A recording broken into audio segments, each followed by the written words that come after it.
everyone, and welcome to our third Adaptive Esports Rocket League exhibition presented to you by Logitech G, Mount Sinai, Able Gamers, and Adaptive Action Sports. I am your host, Glitter Explosion. If you guys are new here and you're wondering exactly what this event is all about, I will give you a little refresher. Previously, esports competitions for people with accessibility needs haven't really existed, even though gaming is quite popular within the community. So all of our wonderful partners have come together to create this first of its kind esports competition to fill that gap. If you're interested in joining or finding out more, you can head on over to adaptiveesports.challenge.com. Today, we've got another action-packed bracket full of North American Rocket League duos. But before we jump into all the action, let's take a look at our format and prizing.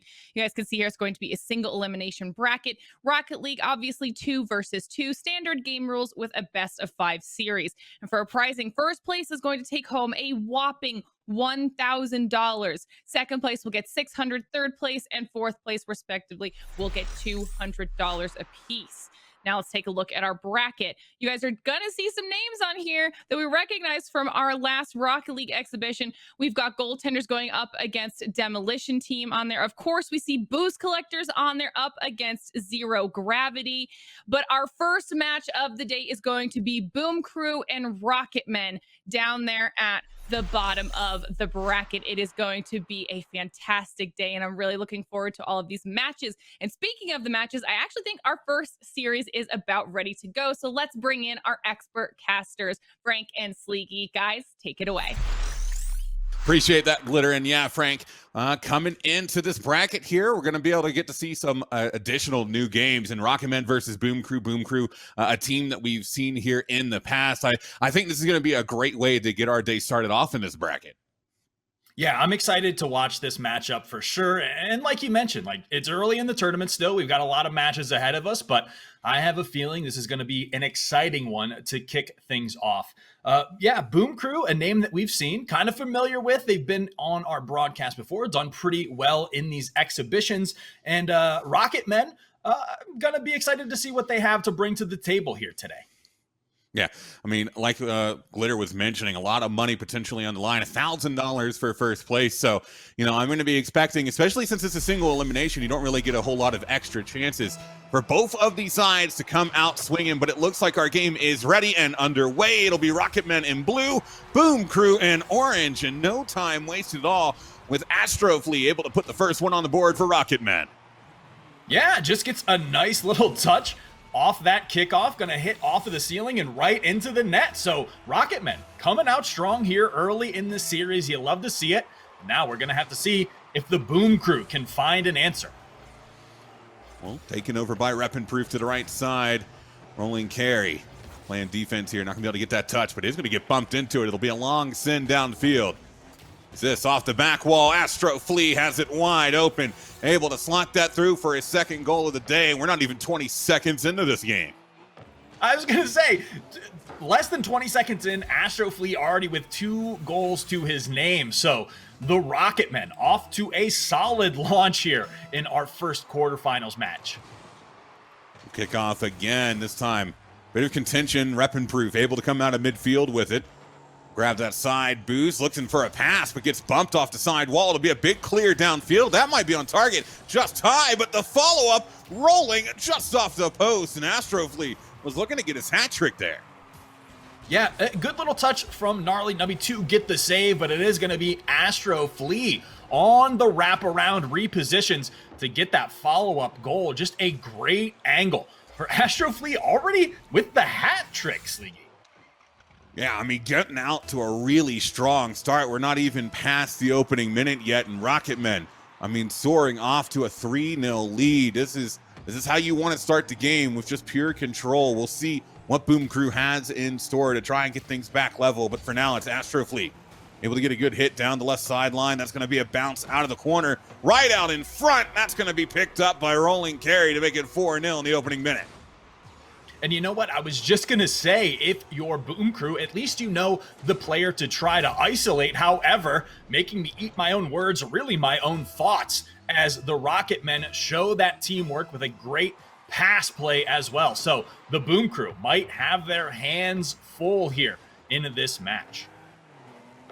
Well, this one right in front of net. Not quite able to get picked up. Astro Fleet coming back in. It's going to be the shot off the half volley, make it 5-0. And they are soaring into orbit here with how many goals they put on this early. Yeah, I mean, this is probably, I want to say, this might be the most rapid scoring game we've seen in the Adaptive Esports exhibition so far. The Rocketmen with 5 goals, just over a minute. I think they're on pace for a record here, for sure. And it looks like they are showing no signs of slowing down. Well, it's another cut in, almost able to work its way through. Gnarly Nubby finding the touch as the pressure continues to mount. Sitting it around midfield, Gnarly Nubby was looking to push it forward, intercepted. So it'll come over now to the right side. Astro Flea will get a good hit all the way downfield. Looking to follow it up too, he's got good boost. It's the pop-up there, a bit high off the backboard, but Astro Flea there to bail him out, make it 6-0. Yeah, and another great read by Rolling Carey, just kind of seeing this pass play develop off the backboard there for the assist for his team, and 6 goals to nothing now. The Boom Crew maybe just caught off guard early here in this first game in the best of 5 series. And still, I mean, if you can score 6 goals in the opening minute and a half, it can be done the other way around. So still potential opportunity for Boom Crew to work their way back in, but that's an empty net. Astro Flea can't capitalize. It's still sitting across. The demo on Rolling Carry is Astro desperately keeping this in the orange half. Gnarly not able to pick that up. Be a couple more misses coming through. This one's still sitting in the corner. Weapon Proof able to grab control. So be able to get it around both of them, but gets bumped away, unable to follow it through. As Astro now getting one touch over top. Big Sin downfield. A miss from the final defender, and it'll be an easy pickup there to make it 7-0. Yeah, just a tough break with that clear there. You'll see it in the replay. Going for that clear doesn't intercept the ball, and that just allows Astro Flea to get out in front and tap that one in for their 7th goal now. Yeah, I mean, just a really, really strong opening game, and Rolling actually able to get a good hit off of that kickoff. Pushes Weapon Proof into it. There'll be a touch now out of the corner. Off the backboard, a couple of misses, but able to get played away there by Weapon Proof. Rolling Carey has to send it over to the left side. It's more contact being made. Goes to grab boost. Not a whole lot of pressure coming through. Might have a shot opportunity, but that's wide to the left. That's Gnarly Nubby now. Moving this down the right sideline. A little bit of contention coming through and carry back the other way. And it feels like every time Boom Crew able to get possession of the ball, Rocketmen are just right there waiting for them to retake it back. Yeah, and you know what? I can't blame them. The way that Boom Crew is kind of playing this right now is they're sending, one person downfield on offense and trying to stick with just one defender in the backside on their side of the pitch. And unfortunately, that just sets them up for a 2v1 if they don't get that good touch on offense. You're kind of leaving your teammate out to dry to be the sole defender, whereas on the half of Rocketmen, they're just working as a team on both sides, both offense and defense. So that's a little adjustment that I think Boom Crew can make that might even up this series going forward. Well, there's another one coming from Rolling Carry right there. Makes it 8-0. There's still about 92 seconds left in this game. And, I mean, for Rocketmen, it has just been pure consistency. Every time they've had a decent opportunity at net, they've pretty much taken advantage of it. And I think the big thing, sort of like what you were saying, is Boom Crew, they've been having to play a lot of defense. They really haven't had too many opportunities to get downfield. And when they do, the rotations from Rocketmen are really preventing them from doing a whole lot with it. So I think they need to get potentially a little bit more physical here on the bump and demo plays and try and remove Rocketmen from the field, because right now, I mean, they're just hitting everything they want and having complete control of the ball.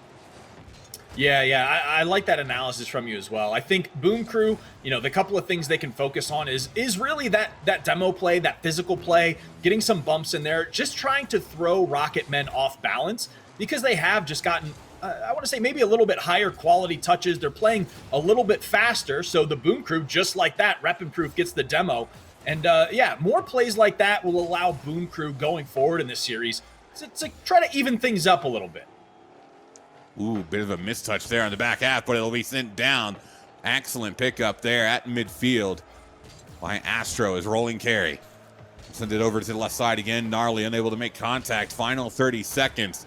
And even though this game one is pretty much done and dusted, a potential opportunity to get a goal here at the end for Boom Crew might give them a little bit of momentum heading into game 2. Is this one out of the corner, gonna be played underneath the bar. Astro Flea makes it 9-0 with 14 seconds left in game 1. Yeah, Astro Flea just kind of putting the cherry on top for this game. We'll see if they get double digits. I mean, with the pace that Rocketmen have been playing, 14 seconds is, I think, an average of about 3 goals for them. So we'll have to see what the final scoreline of this game is. But definitely towards the back half of this first game in the series, the Boom Crew able to identify a couple of their misplays, able to get a little bit more physical. So I think if they can carry that forward into the start of the next game, hopefully they'll be able to kind of build some momentum in their favor. Yeah, and double digits now for the Rocketmen in game 1. Boom Crew, unfortunately, so far have not been able to slide a single one past. The final 5 seconds going to tick away. This ball floating over to the right side. Astro Flea will attempt to pick it up, but it'll be a win for Rocketmen in game 1, 10-0. An absolute monstrous start from them here. And, you know, Frank, in your eyes, what does the Boom Crew really need to do coming into game 2 to try and get this series back level? So there was 2 main things that I think I saw that the Boom Crew can kind of tune up going into this second game. The one, like you mentioned, that physical play, being able to kind of get the Rocketmen off balance, make them work for those goals a little bit harder. The second would be kind of a two-parter, if you will. The pace of play, the speed, and that boost control. I think because Rocketmen were able to be on the offensive so much, that also gave them the advantage of speed and that boost control. So they were able to just keep up that pace of play. We saw this on a lot of the rotations, some clears. Boom Crew would get the clear, but then didn't have the boost in the tank to be able to follow up and get that offense going. So I think if they kind of tune those 2 things up going into the second game, hopefully we'll see a much more even match out there on the pitch. Yeah, and I'm thinking part of it as well is, like, you know, with the amount of control that was coming out of Rocketmen, they were able to sort of dictate that pace as well, right? And it can be really difficult to fight back against a team that is really controlling the overall speed of the game. So for Boom Crew, I think you're right. Physicality is going to be important, but also, I mean, just being able to prevent possession if possible. Doesn't necessarily mean that you have it, although that would certainly be helpful, but preventing Rocketmen from being able to have controlled touches down the field is going to go a long way in allowing you to try and, you know, set up your own opportunities. We'll have to see. At least at the start here, I was going to say, I jinxed it. Sleegy, I was just going to say a better start defensively for the Boom Crew, but of course, I forgot about rolling carry, always waiting in the wings. A great pass there from Astro Flea for the Rocketmen to secure the first goal. Yeah, took a little bit longer. I think they were already up by 3 at this point in the previous game. So definitely a bit of an improvement coming in here from Boom Crew. And they actually had a pretty decent opportunity to potentially score early on. Great bump into Astro Flea to force that ball away. Is now rolling carry. Able to grab the boost and the ball, taking it down the left sideline. It'll be off the backboard. That's going to be a shot coming through, perfectly placed by Astro Flea to make it 2-0, 45 seconds into this game.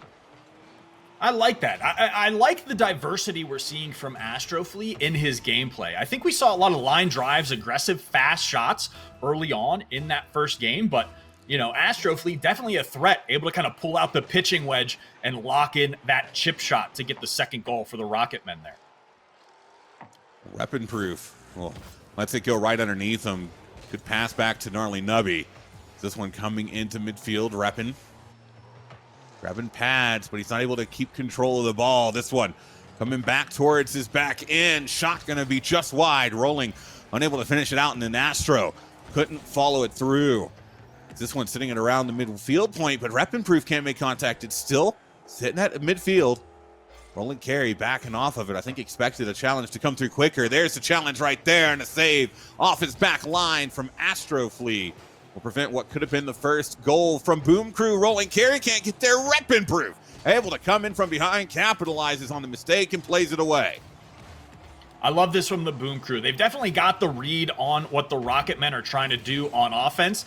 I mean, just as we can see by the scoreline now, all Boom Crew needs to do is dial in those shots on net, get a couple of goals, and we've got ourselves a series here, Sleegy. Well, they're doubling up a little bit here on the left side, though. Gnarly Gets a good cut. This will send it a bit farther away. They need to try and escape their zone, finally edging into the blue half. A demo on one, rep and proof. Looking to try and follow it up potentially in the corner. Zastro able to cut it around. Gnarly sitting it around midfield, but it's going to be a high bounce.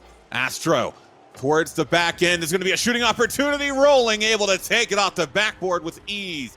Makes their advantage up to 3 now.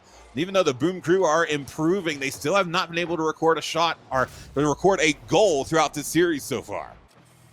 It's coming, Sleeky. All right, it's a big improvement from game number 1. So I'm feeling Absolutely. like a Boom Crew goal is on the way here. They've definitely made those adjustments that they needed to after game 1. But I think that last goal number 3 for the Rocketmen, was just a great passing play, but a great flick as well from Astro Flea there right through the Boom Crew defense. That was just clean. Great control coming from Astro Flea. Able to keep possession of it all the way through the wall. Utilizes the opponent to be able to just kind of pinch that in at an awkward angle, but an angle that still goes through nonetheless.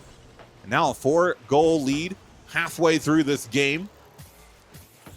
But I think you're right. I do think that the Boom Crew goal is building up here. It's just a matter of time. But for now, they've got to play defense. A hit off the backboard could potentially be an open net, just high, right off the line, but they're not able to get back around to it again. And Rolling Carry able to come through and send that one for 5. Man, I'm really rooting for the Boom Crew here. They're making the adjustments that we talked about. It's always that minor angle, being a little bit quicker to the ball in just a tiny better position is the difference between a lot of these goals and saves for them. So again, big improvement from game number 1 in terms of their teamwork, their defense. So now it's just dialing in those minutia in their gameplay a little bit. So big up to the Boom Crew. The scoreline might not reflect it, but they are definitely making some adjustments and improvements here in game number 2.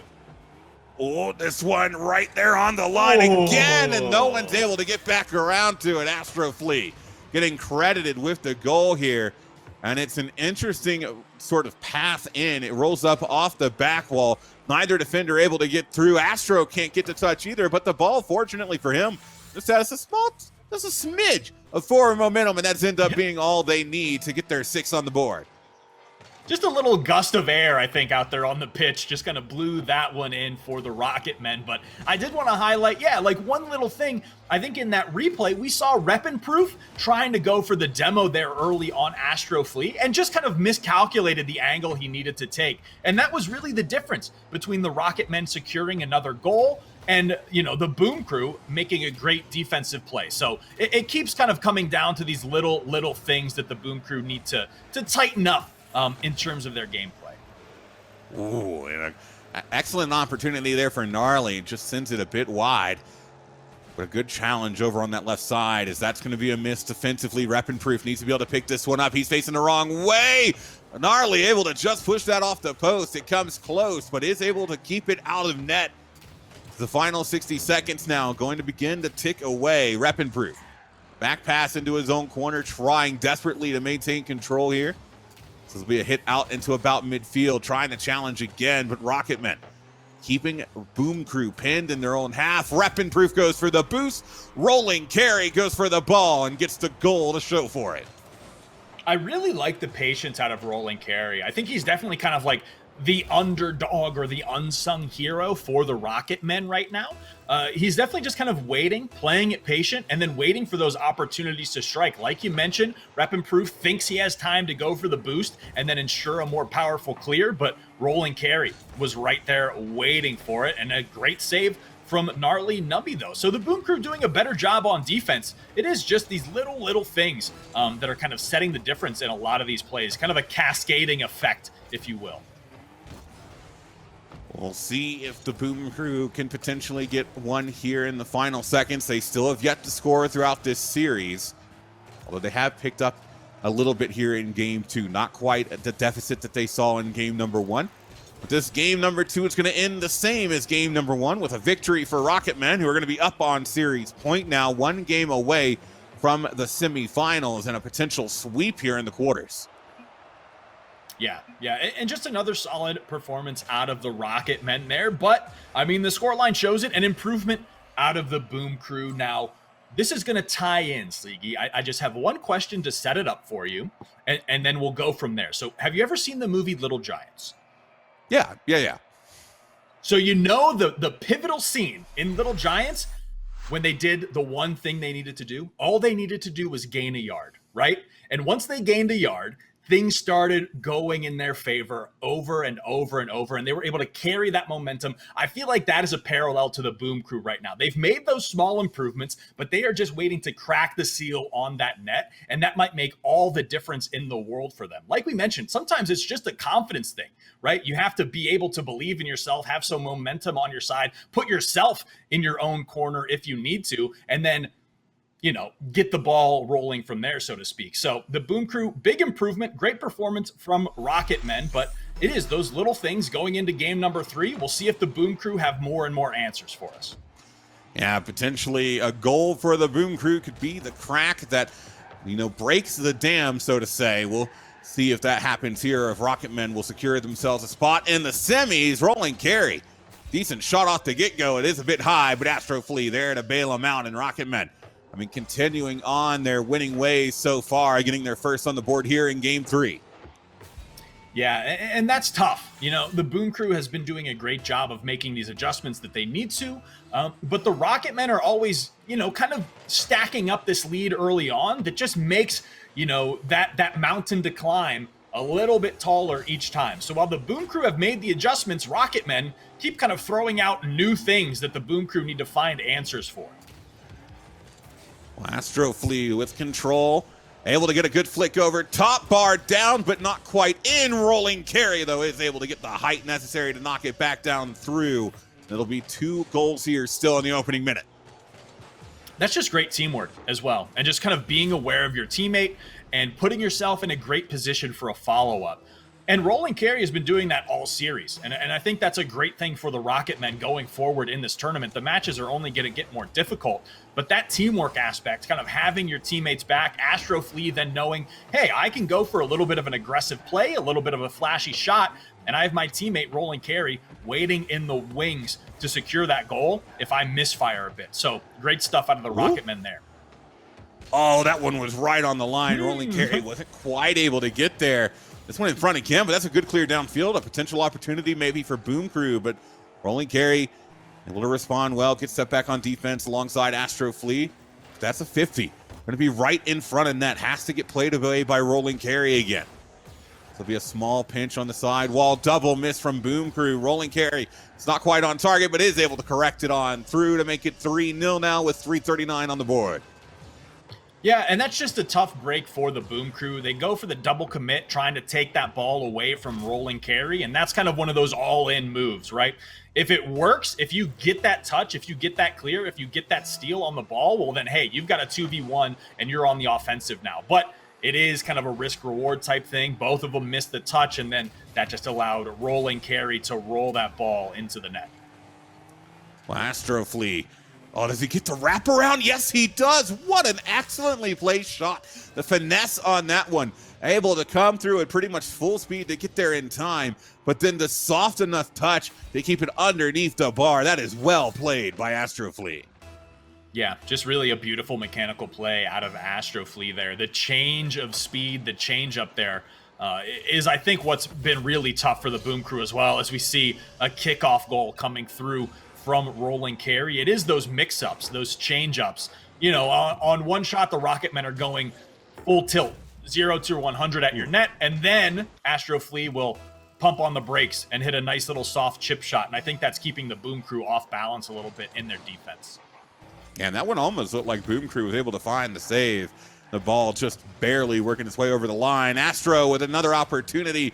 It's off the backboard, played away, and while this looks bleak for the Boom Crew, you don't want to count them out just yet. Even though they are still being pressed by Rocketmen right now. Astro Flea coming in as the ball floats down. Makes it 6-0 here. And I've got to say, the Rocketmen have just been doing an absolutely phenomenal job at taking advantage of every opportunity they build for themselves. Yeah, and great mechanics out of Astro Flea yet again on that one. Repositioning his car midair just to ensure the angle is towards that Boom Crew net. So Astrofleet being really impressive throughout this entire series with what he's able to show off here. Well, it's off the backboard again. This one out in front, Roland Carey able to pick it up 7-0 now. We're still not even at the halfway point, and you know, at this rate, Frank, it could potentially be Rocketman having a better game than they did in game one, and they had double digits there. Yeah, and I gotta say, that's probably in part, you know, you get that mental fatigue in these tournaments, in these series, and, you know, the Rocketmen have been doing a great job of just really not allowing Boom Crew to get that momentum they need to start racking up these goals, getting things as the Rocketmen put in another one there. They've just been kind of, giving no wiggle room for Boom Crew to get anything going. So, I mean, that is in favor of the Rocketmen for sure. That's a strength that they're able to display here in the quarterfinals of this Adaptive Esports exhibition. We'll kick off again. This time going to be in favor of Boom Crew, but they back off the ball. We will see Gnarly Nubby attempting to get it back under control, looking for the wraparound. Gnarly getting bumped a little bit, getting bumped back again. This will be rep and proof. Oh, not able to pick it up out of the corner. The pickup right in front of the net. The fake on the line from Astrofleet will make it 9-0. And just the sheer confidence coming from Astro here. Yeah, he's just kind of having his way with it, right? He's able to take that ball coast to coast, put it in front of the net. The Boom Crew, I think, just kind of getting a little bit desperate, a little bit antsy maybe in getting the ball out of Astrofleet's hands. And he's able to play off of that pressure and panic that the Boom Crew has been having on defense. Ooh, good bounce out of the corner as well. And I think one thing that I will notice from Rocketmen is they've been giving each other a lot of space. They haven't really been clumping up together. They haven't been being right on top of one another. They've been allowing each other to breathe, and I think that, it's allowing players like Roland Carey here to make solo moves down the field, but also, you know, if something doesn't quite go to plan, it's leaving them in perfect position to pick up for their teammates' potential miss and whatnot. And I think that's played a lot into why they've been able to score so high here in Game 3. Yeah, totally. I think it is like the Boom Crew tries to make these adjustments, but the Rocketmen have just been playing one step ahead the entire series, right? They say, okay, we see you're adjusting to this. You know, you're able to get back on defense, slow it down a little bit, and then they start relying on some of these passing plays. Then they start relying on the backboard shots a little bit more. So the Rocketmen have just been able to stay like one step ahead of the Boom Crew, despite all of the great adjustments that Boom Crew were making throughout the series. Well, now 11-0. It's their highest margin of the series so far. And I mean, throughout everything that we've seen, it's been a 27-0 series. So it has been extremely dominant from the side of Rocketmen, who, as we go into the final 90 seconds, that shot should be on target, and it is 12-0, 90 to go. And it looks like Rocketmen going to be definitely securing their spot in that semifinals. Yeah, and man, look out for this team in the rest of the bracket. That's all I have to say. The Rocketmen, from what we've seen in this early match, they really have it all. Now, granted, we haven't seen a lot of defense yet, but that is because they've just been able to be on offense the entire time. So we'll have to see going forward in this tournament what that looks like. If a team is able to slow them down, make them second guess, you know, make them pump the brakes a little bit, because for this entire series, the Rocketmen have really just been able to go this entire time. And that they have, and potentially one for the road here for Boom Crew. I'd hate to see them get perfectly swept here, as Astro continuing to keep this pressure in the orange half. Be a slight miss out of the corner. Rep and Proof grabs the boost, looking to try and make a play on the ball again. Will be a press over to the left side. This one's going to be up high off the wall, straight back down. As another potential opportunity here. Roland Carey looking to pick it up off the sidewall. Not able to get it in time, but pressure from his teammate, keeping it in the orange half. A miss from Gnarly. Rep and Proof trying to slow it down, but can't quite get control of the ball. That one will be sent away again. This one towards the back end. We got 30 seconds left in this game. Yep, about 30 seconds left to play. The Rocketmen one goal away from making it a 30-goal series. And the one opportunity Boom Crew had just there, the ball rolling towards net, going to be intercepted and knocked away by the Rocketmen. We'll have to see. This is the most offensive pressure the Boom Crew have been able to exhibit all series. So we'll see with the clock ticking down. Are they going to be able to find a final goal, get one on the board? No. Looks like the Rocketmen are going to be sealing this one away. Do they put the cherry on top? Rocketmen with a dominant game 3 performance, a dominant performance all series. So, Sleegy, man, this is the team to look out for today as far as I'm concerned. Yeah, I mean, they really didn't make a single mistake all series long. They looked really strong throughout everything that we ended up seeing them in. And unfortunately for the Boom Crew, with how much pressure that the Rocketmen were really pushing their way, it can be super difficult to try and find momentum back downfield. We saw a couple of opportunities, a couple of openings for them. But I mean, whew, Rocketmen, like living up to their name, were very speedy out there. It felt like they always were where they needed to be, and nothing that the Boom Crew tried to do when they were pushing downfield left the Rocketmen in a situation where they didn't feel like they could make a play on the ball. So, I mean, it was just really good control coming from them through and through. Yeah, that was the big thing for me is, early on that game number 1, I thought, okay, Rocketmen are kind of going to be carried by that offensive pressure of Astroflea. Then as the series progressed, we saw roll and carry, waiting in the wings. The pass plays were there. The teamwork was there. Having each other's back was there. Essentially the buddy system out in full force for the Rocketmen. So they are definitely my team to watch here today. Yeah, absolutely. But Glitter, I know you were sitting along, watching along with us. What were your thoughts on that first quarterfinal of the day? Oh, what a matchup to kick everything off here today. I mean, Rocketman is a new team that we actually get to talk about this time around, and they came out of the gate with an insanely strong performance. Some of the fastest scoring goals that we've ever seen so far here. So this is definitely going to be fun to follow and see if they're able to keep up this momentum throughout the rest of the day. That's a wrap on our quarterfinals, though. It's time for us to kick it to our first quick break. But when we come back, we're going to be jumping into our first of 2 semifinals for the Adaptive Esports Rocket League exhibition. Don't go anywhere.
So fundamentally at Logitech, we believe life is more fun when you play. So as a result, we think everyone should be able to enjoy the joys of play. So Microsoft is a super close partner of ours, so when they came and they said, hey, we're working on something in the accessibility space, we can't tell you what it is, but could you please support us? We knew we just had to do the right thing. It was really very, very invigorating to find out that we had, a partner that was just as excited about this as we were. So what Logitech has done is basically empowered people by creating a ton of new switch and button options for them, and it's really going to open up gaming for a lot of people.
Hello, everyone, and welcome back to the Adaptive Esports Rocket League exhibition. I am your host, Glitter Explosion, and we just watched as Rocketman put on a show in our quarterfinals and knocked out Boom Crew in a dominant 3-0 fashion. If you think you have what it takes to compete, head on over to adaptiveesports.g.logi.link for more information. Let's take a look back at our bracket and see how our teams have done so far. As you guys will see down there at the bottom, it's actually going to be boost collectors who make their way through to semifinals, going up against our newly dominant team in Rocketman. So that should be an interesting semifinals. And then up here on the top half of the bracket, it is going to be Double Tap and Demolition team making their way through. All of our teams doing so in a 3-0 fashion. So already things are heating up. Now it's time for our semifinals to start, and the next matchup is actually going to be Double Tap up against Demolition team. So Frank and Sliggy, let's get into it. Yeah, appreciate that, Glitter. And we've had an interesting bracket here so far, Frank. A lot of really dominant victories throughout that quarterfinals, a bunch of 3-0s. So it leads me to believe coming into the semifinals that, we're going to start to see a real increase in pressure, a real increase in what we're expecting to see on the field, because every team that's made it into the semifinals so far has really been looking on top of their game. Yeah. Every team in the quarterfinals swept. So dominant performances throughout the start of this bracket. And like you mentioned, now it's kind of the clash of the Titans. All these teams have coming off of 3-0s, but now they have to meet a team that just got done 3-0ing their opponent. So we're just going to have to see where the dust settles on this one. We've got Double Tap going up against the Demolition team. I'm excited to see who comes out on top. I am as well, and already a little bit of a back and forth start to get things going here. This will come out to about mid. It'll be pressed over to the right side as Double Tap looking to try and build some pressure down the stretch. Nubby one-handed with a hit over to the left side, looking to pick this up down midfield. Can he get it around? Was looking to try and just be patient, but the patience actually coming from Demolition, who were able to just keep that stride for stride and keep it out of the back of net. Yeah, a really high-octane game so far here. Here's Nubby one-handed, up for the intercept, going to get a touch to try to get this one cleared away. Crazy Legs coming, trying to clear it out of the corner, but Double Tap tries to keep up the pressure. It is now a scramble to get some offense going for either one of these teams, but the one thing that is evident is that this is a fast-paced game already, Sleegy. Yeah, I mean, it's been back and forth since the initial kickoff. I mean, we're seeing Demolition pressing it back down again, but Double Tap, big clear into the half. As Angry Bullfrogs off the ceiling, looking to potentially follow it up. Almost gets the touch. Somehow going to get saved away by Demolition. That's actually in a good spot, but Angry not quite there to follow it through. And a minute and a half gone. We're still tied 0-0 here, and some good opportunities on both sides for scores. Yeah, neither one of these squads really letting their foot off the gas. Both still fighting to try to find an opening, but the gameplay has been so quick, no one able to find the net just yet. But here's an opportunity potentially for Nubby. Looking to get this boost in the corner, might be looking to set up his teammate now, but Double Tap has gotten back on defense. Is there an angle? Crazy, almost finds the net. Ooh, sidewall, Nubby taking a shot. That one's going to go through. Excellent touch coming from Nubby one-handed. And Demolition going to be getting on the board first. The line drive to center field from Nubby one-handed. Kevin, I mean, we're not going to blame him for that one, but it's in the name. He tried to make the defensive play there, was just behind the ball, unable to get the touch. So it is going to be Demolition team on the board first for us here. Well, this one out of the corner. We played cross field, but a bit far away from Blame Kevin. It's Crazy Legs was trying to find his way back up to that one. It'll be a clear back from Nubby one-handed. The shot going to be taken on point and through. That's going to make it 2-0 here, 6 seconds from the second half. Yeah, great touch from Nubby here. Sees Angry Bullfrog just under, realizes he didn't pre-jump in time, so just going to angle that one a little bit higher to keep it out of the defense's breach. So Demolition going to have 2 goals on the board now as we near the halfway mark here in game number 1. Ooh, a little bit of a fake. Angry still with control, looking to try and press it down, but Nubby back the other way. It'll be a return from Kevin. As it comes into the corner.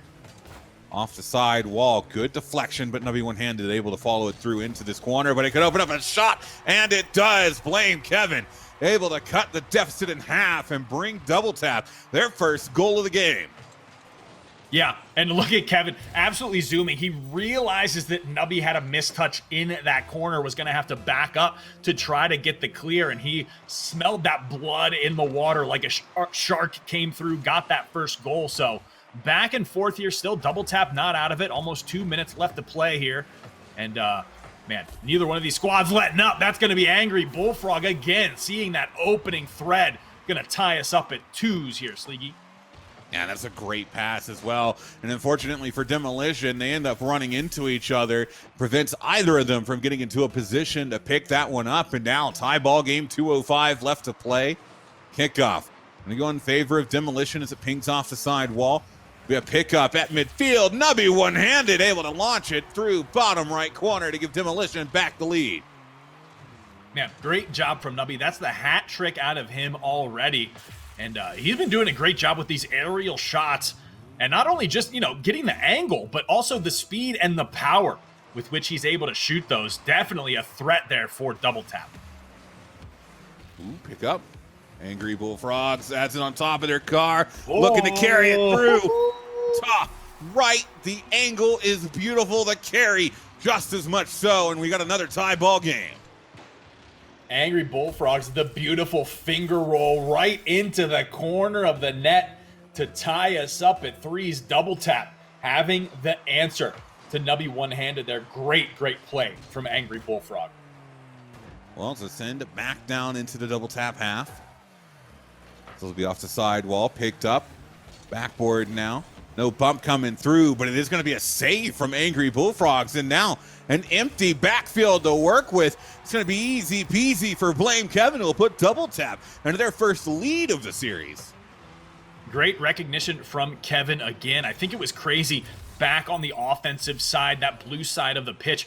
Went for the bump to try to secure the goal and set up his teammate, but that kind of put him out of position, which then opened the door for Double Tap to gain the lead here in this best-of-5 series. Well, it's corner again. Angry able to play it back, but Blame Kevin with an infield pass picked up, but not able to be done a whole lot with by Angry Bullfrogs. So will be a bump. Send downfield from Demolition. Nubby able to pick this one up. Sending it over to the left side.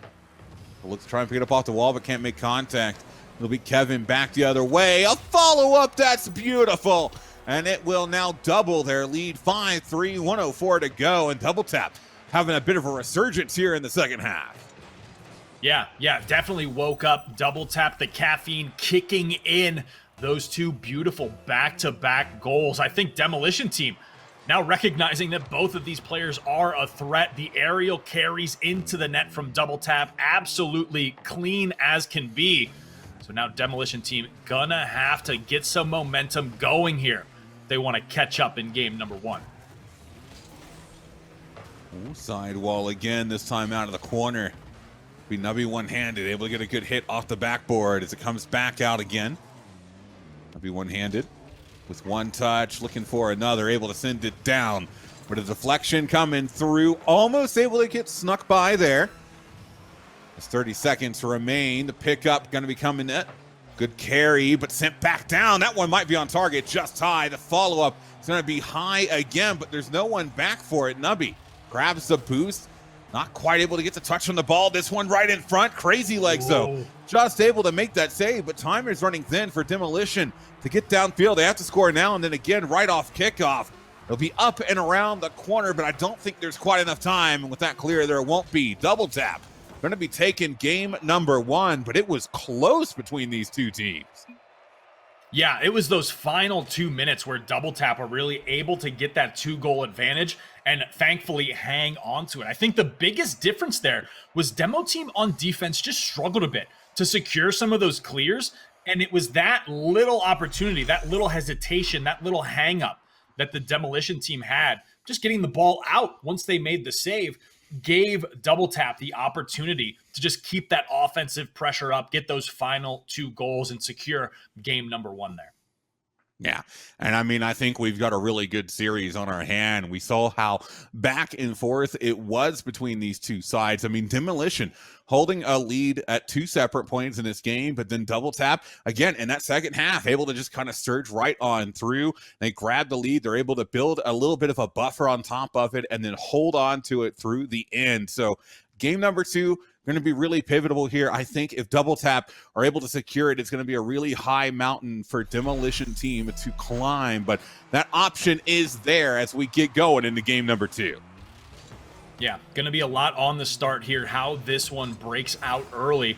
I think the one thing Double Tap has in their favor is, one, that early goal, but also just like that, the passing plays as well. I think the Demolition Team maybe just a little bit behind the ball on some of those passes, whereas Double Tap able to communicate, work as a team a little bit more effectively, and that's going to get them the early goal here in game number 2. Yeah, and blame Kevin. I mean, just getting a clean beat to that ball. See, we'll be able to get a beat off that kickoff again. Potential shot opportunity, but no boost to work with. Be played downfield now from Crazy Legs. Trying to get a pinch off the backboard. Be sent in again, but not on target. So it'll be a sidewall clear. Crazy Legs still in the blue half as Nubby one-handed trying to contend here. Plays it out of the corner, but it could be a shot opportunity. It is, but it's just wide. The follow-up going to be sent well wide. And a couple opportunities there for Double Tap, but another one that might be building here. It gets played off the side wall. Nubby one-handed should have this clear, and he does.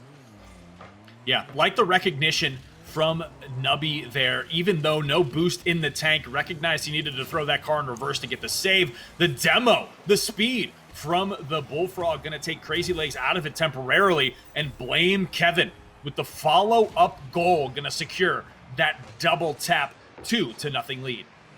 Yeah, that's just a nice touch from Kevin as well. Gets a little bit underneath it, a nice little wheel touch to send it through. Now a minute gone, a 2-0 lead for Double Tap, and the Militia Team going to have to try and pull things around here. That kickoff going to be in Double Tap. Oh my goodness, angry Bullfrog somehow able to find a monster redirect to make it 3-0. I need to watch the replay on this one. Okay, wow. Wow. Some mathematics in play there, Sleegy. There were calculations made, and he solved for why, and it was why did that go in? An amazing shot from Double Tap, gonna get them 3-0 now. Demolition Team scrambling for answers. It's gonna be a bit of a miss there on the corner from Crazy Legs. Oh no, Crazy Legs sending the ball back to his own half, bumping his teammate as well. Fortunately, Nubby one-handed, able to get turned back around in time. That was a bit of a tricky situation. Still out in front, Angry Bullfrogs towards, but it is just off the post. That could have very well been 4-0 there had it been on target. Blake Kevin might still be able to make it 4-0, but no follow-up available. It is trickling towards the demolition net here. Sleegy, Blame Kevin looking to set something up. He's got Angry Bullfrog in the midfield. Can he carry it to this corner? Going to go just wide. He's going to need to recollect some boosts. They're going to do a back pass, reset something up here into the hands of Nubby now. We'll see if Demolition Team can get some offense going. Nubby, couple of hits. This one will be into the corner. This will be played downfield, off the side wall again. And that will be hit off the backboard. Nubby, again, a little bit of a knockdown. This one coming out back in mid. Will be chased through the corner, able to grab the boost as well, looking for that centering pass, but intercepted right there. Fortunately, Blame Kevin back in his own half, able to handle that one, grabs the boost again, but going to get beat to the ball by Nubby one-handed. It's a good wave dash back down, but still, I mean, the back and forth that's going on between these two teams right now is so close. Yeah, so close, but Double Tap has thankfully built themselves that 3-goal lead, and Demolition Team, I think, scrambling a bit. Game one, a little bit cleaner from the teamwork from them. The plays that I've seen out of both of these players, you'll see those double commits towards the ball. Less teamwork. Kind of both of these players for Demolition Team trying to do it all themselves. And I think they need to kind of take a step back and recollect some of their thoughts, as there's a great goal from Nubby one-handed. But, you know, they need to avoid that trap of both of their individual players thinking they have to do it all themselves. In game number one, just relying on some of those passing plays, falling back on some of their teamwork. I think if they can keep that in mind, they'll see more success rather than that I need to do it myself mentality that we've seen here in game number two. Sidewall again. This is going to be a good hit all the way downfield. Blame Kevin might have a goal-scoring opportunity, and he will. Able to just slot that home, make it 4-1 for Double Tap, and that was exactly what they were looking for to, you know, just continue to try and build this lead and get themselves up on series point. Yeah, great stuff from Double Tap there. I think they do a great job of just holding on to their leads, and that's been tough for the Demolition Team to counteract. Double Tap recognizes that with these leads, they don't really need to overcommit, get too fancy or too flashy. They're content with just maintaining the lead and not overextending. But hey, Angry Bullfrogs, if there's an open net, take it. 5-1 now in favor of Double Tap. Yeah, and I mean, that's just a great little carry there from Angry Bullfrogs to slot it through. And at this point, unless there is a massive collapse defensively from Double Tap's side, it does look like they will go up onto series point here. But again, I got to say, Demolition has not been playing poorly, especially that game one was very, very close. So even though that this game two looking like it is going to be going in the way of Double Tap, game three is a situation where Demolition, as long as they just focus on how they were playing, especially in game one, that they can easily start to try and pull this series back to where they wanted. A couple of shots coming through here from them, not able to squeeze through, but still, I mean, showing their tenacity and trying to get this aggression downfield. Yeah, and if you're the Demolition Team, that's exactly what you want to do. Even though you're down 4 goals, keep playing your game, right? Don't change anything up. You don't want to go into game number 3 potentially cold or off your game or just not warmed up. Keep trying to find these opportunities as Crazy Legs trying to clear this one out of the corner. Potential opportunity here, but a great intercept at that midfield line. We'll have to see if Demolition can get some offense going here and then carry that into game number 3 as Angry Bullfrogs yet again going to find the net. Yeah, and now potentially 1 goal away from setting up Brazil. That was almost cleared away there at the last second as well from Nubby one-handed, just not able to quite get the touch. And 31 seconds to go. It's a 6-1 lead, much, much more in favor of Double Tap than we saw in game 1. I don't know if maybe they started to figure out how Demolition was playing late last game, but it has really turned around even more so for them. That one going to be high off the ceiling. Angry Bullfrogs not quite able to make the contact. It's Kevin. Side wall looking to be picked up again. Played over. The final 10 seconds ticking away. Crazy Legs with the back pass. It does not look like the Brazil is going to come through, or maybe it will. Oh, right there, 0 seconds. The caster curse to boot. It will be the Brazil 7-1 with no time left on the board. Yeah, Double Tap, I think, just really finding all the answers here to what Demolition Team was trying to set up. And I also think on that same token, on that same hand, the Demolition Team kind of got it in their head, both between Nubby and Crazy Legs, that they for some reason needed to take the game into their own hands. And I think we saw that, you know, some of those team bumps coming through, the double commits coming through, and that's where things started to get shaky for them. I think a much more competitive game number one. And then they just got it in their heads that I need to be the one to save this series. I need to be the one to like pull us out from this deficit. Whereas I think just relying on the teamwork that we saw in game number one would have been a much more fruitful endeavor for them in that game number two. And now we'll just have to see if they make those adjustments going into game number three. Yeah, I mean, it's been 2 solid games from Double Tap. And I mean, Demolition, like we've pointed out, performed really solidly in that game number one. But it's going to have to be some sort of turnaround. They're starting to get really beat at these midfield 50s, and Double Tap is really beginning to run away with it. So there's still an opportunity, even though it's series point. You know, just forget the series scoreline, focus on this game. You've got 5 minutes, zeros on the board. What can you do with that to try and turn things around for you? Right. And on the hand of Double Tap, hey, you're good. You're in the zone. You're doing what's working. So just at this point, they just need to keep it up. Keep executing on these team plays, the passing plays, and, you know, let Demolition Team find the answers. You don't need to change anything up because what you've been doing has been working for you. We'll see if Angry Bullfrogs can take control of this game yet again as Crazy Legs try to get some offense going here, but a great intercept from Kevin. Well, this one out in front. Angry Bullfrogs looking to try and turn around, get it cut across again. This will be into the corner, Nubby one-handed. Not quite able to cut it around, but it is going to come out to Crazy Legs at midfield. Looking for another, but a good send, this time off the ceiling. Pop-up from Nubby one-handed, played down. This will be played across again. Kevin trying to quickly turn around. The send through, picked up by Blame Kevin out of the corner. Doesn't quite grab the boost. Nubby one-handed playing it in again. And then it's been a very back-and-forth start to this game. Is that shot going to be just wide off the post? I like this. It's a better start from the Demolition Team already. I like that they're staying a little bit more spread out. They seem to have identified those double commits, trying to do it all themselves.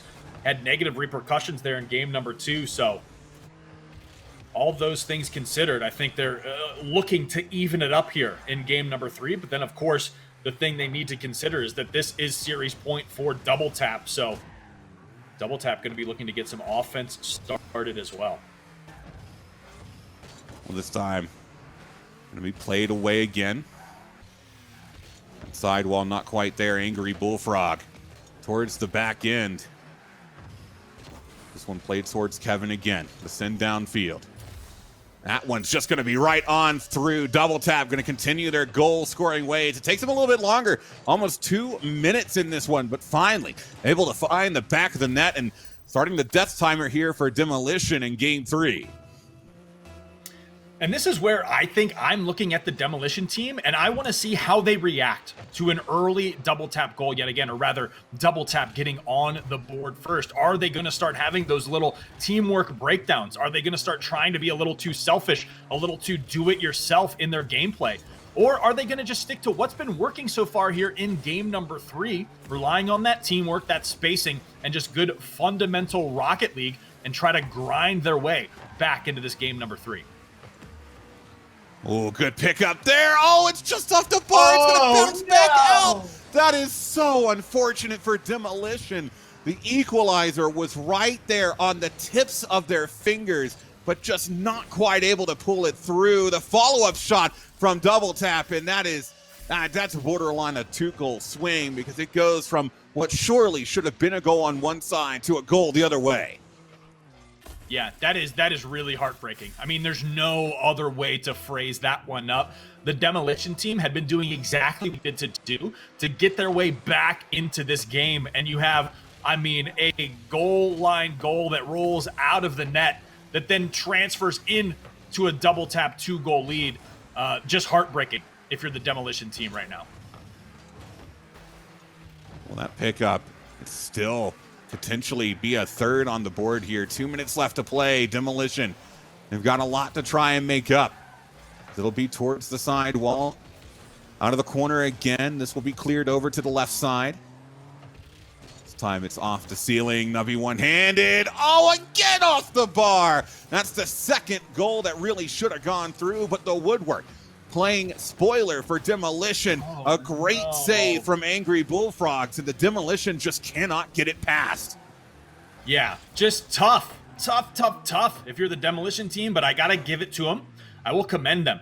They have kept at it. There has been no real, breakdown in gameplay and teamwork. They're just trying to work their way back into this one. They are playing, though, against the clock as well. Almost just a minute left to play. They need to find some goals, and they need to find them quick. Ooh, blame Kevin. Not quite able to wrap around on that one. Nubby one-handed towards the side wall again. Kevin will be able to pick up the boost and the ball. It's a big sin downfield. And actually wait. Backs off of the play, throwing Demolition off a little bit. Might have been intentional, but he can't pick it up off the side wall. This is a big clear coming from Nubby one-handed out of the corner. Can he get it on target? Yes, he can. Brings it back within one with 40 seconds left to play. All right, this one's still a game, Sliggy. 46 seconds in Rocket League is about 3.5 years. So there is definitely still room for the Demolition team to tie this one up, force an overtime, try to take this to a game number 4, work their way back into this series. But I'm sure if you're Double Tap, they have been doing a great job of just maintaining possession, not overcommitting, not overextending, and just holding on to these leads. But can they do it with such a slim margin? Here's an opportunity for Nubby one-handed to get the tying goal. Yeah, and that is going to bring things even hotter here on this one. Demolition potentially on the cusp of beginning a comeback here in this series. 30 seconds to go. It's 2s on the board, and the next goal could very well be the one to decide this game. Oh, blame Kevin right off kickoff. Crazy Legs able to just find the save. An absolutely immaculate effort right there, able to play it up off the bar. As it comes back down again, Angry Bullfrogs playing it up high. It'll be back into the orange half. Potential giveaway. Nubby one-handed playing it over to the side wall, but no one really upfield from Double Tap. It's Angry Bullfrogs. Oh, not quite able to find that touch. Looking to try and play it away, but he's actually going to get demoed. Nubby one-handed. Oh, can't finish off the carry, and we've got overtime in game 3.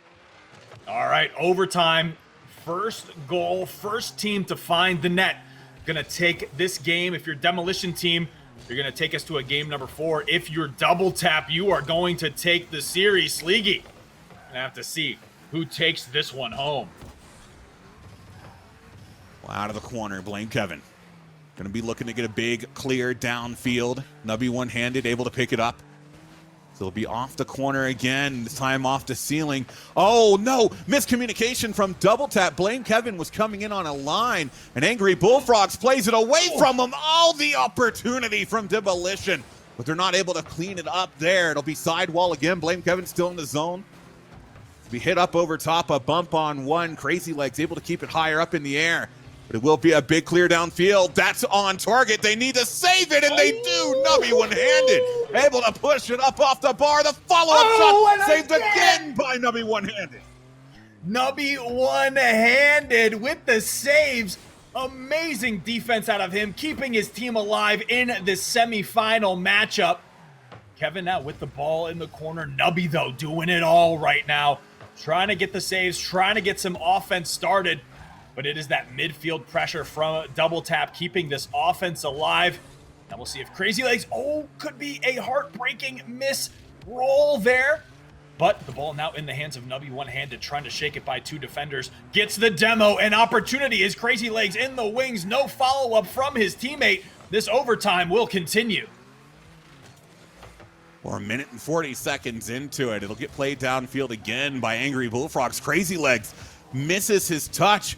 Will be played out of the corner by Nubby one-handed, but this will be picked up. Great patience from Nubby one-handed again as it comes back into the left corner. Angry Bullfrogs able to get a big pinch all the way downfield. This is going to be out of the right corner. A potential goal-scoring opportunity, and Nubby one-handed again coming through with the save. He's been a monster in OT, and he has been preventing every single opportunity from Double Tap to end this series. Another one from Angry Bullfrogs going to be sent just wide. It'll be sent off the sidewall. Another opportunity, but it's off the woodwork. And Double Tap starting to look a little shaky out there. Yeah, Double Tap, you can tell the pressure is on. Oh, the bounce. Oh, blame Kevin, gonna get the clear. Crazy Legs, no! Oh no, not like this! Is Nubby gonna be able to get back? Nubby's able to get back! Nubby's able to get back! Gonna clear this one out. Overtime will continue. Nubby one-handed, still with control here. Down to the corner again. Back pass to his teammate. There'll be an attempted send down. Good 50 coming through. Angry Bullfrogs able to find a bump. Attempted clear, but Nubby one-handed looking to get it back center again. Great clear off the back wall, though, from Double Tap. Nubby one-handed struggling to get back. He's not quite able to find that touch, but he is able to find that save. Blame Kevin up in the air, and that will be the one to send it through. Double Tap was peppering that goal time and time again, and finally they're able to convert as, just out of reach from Nubby one-handed, who had been the savior god of his team.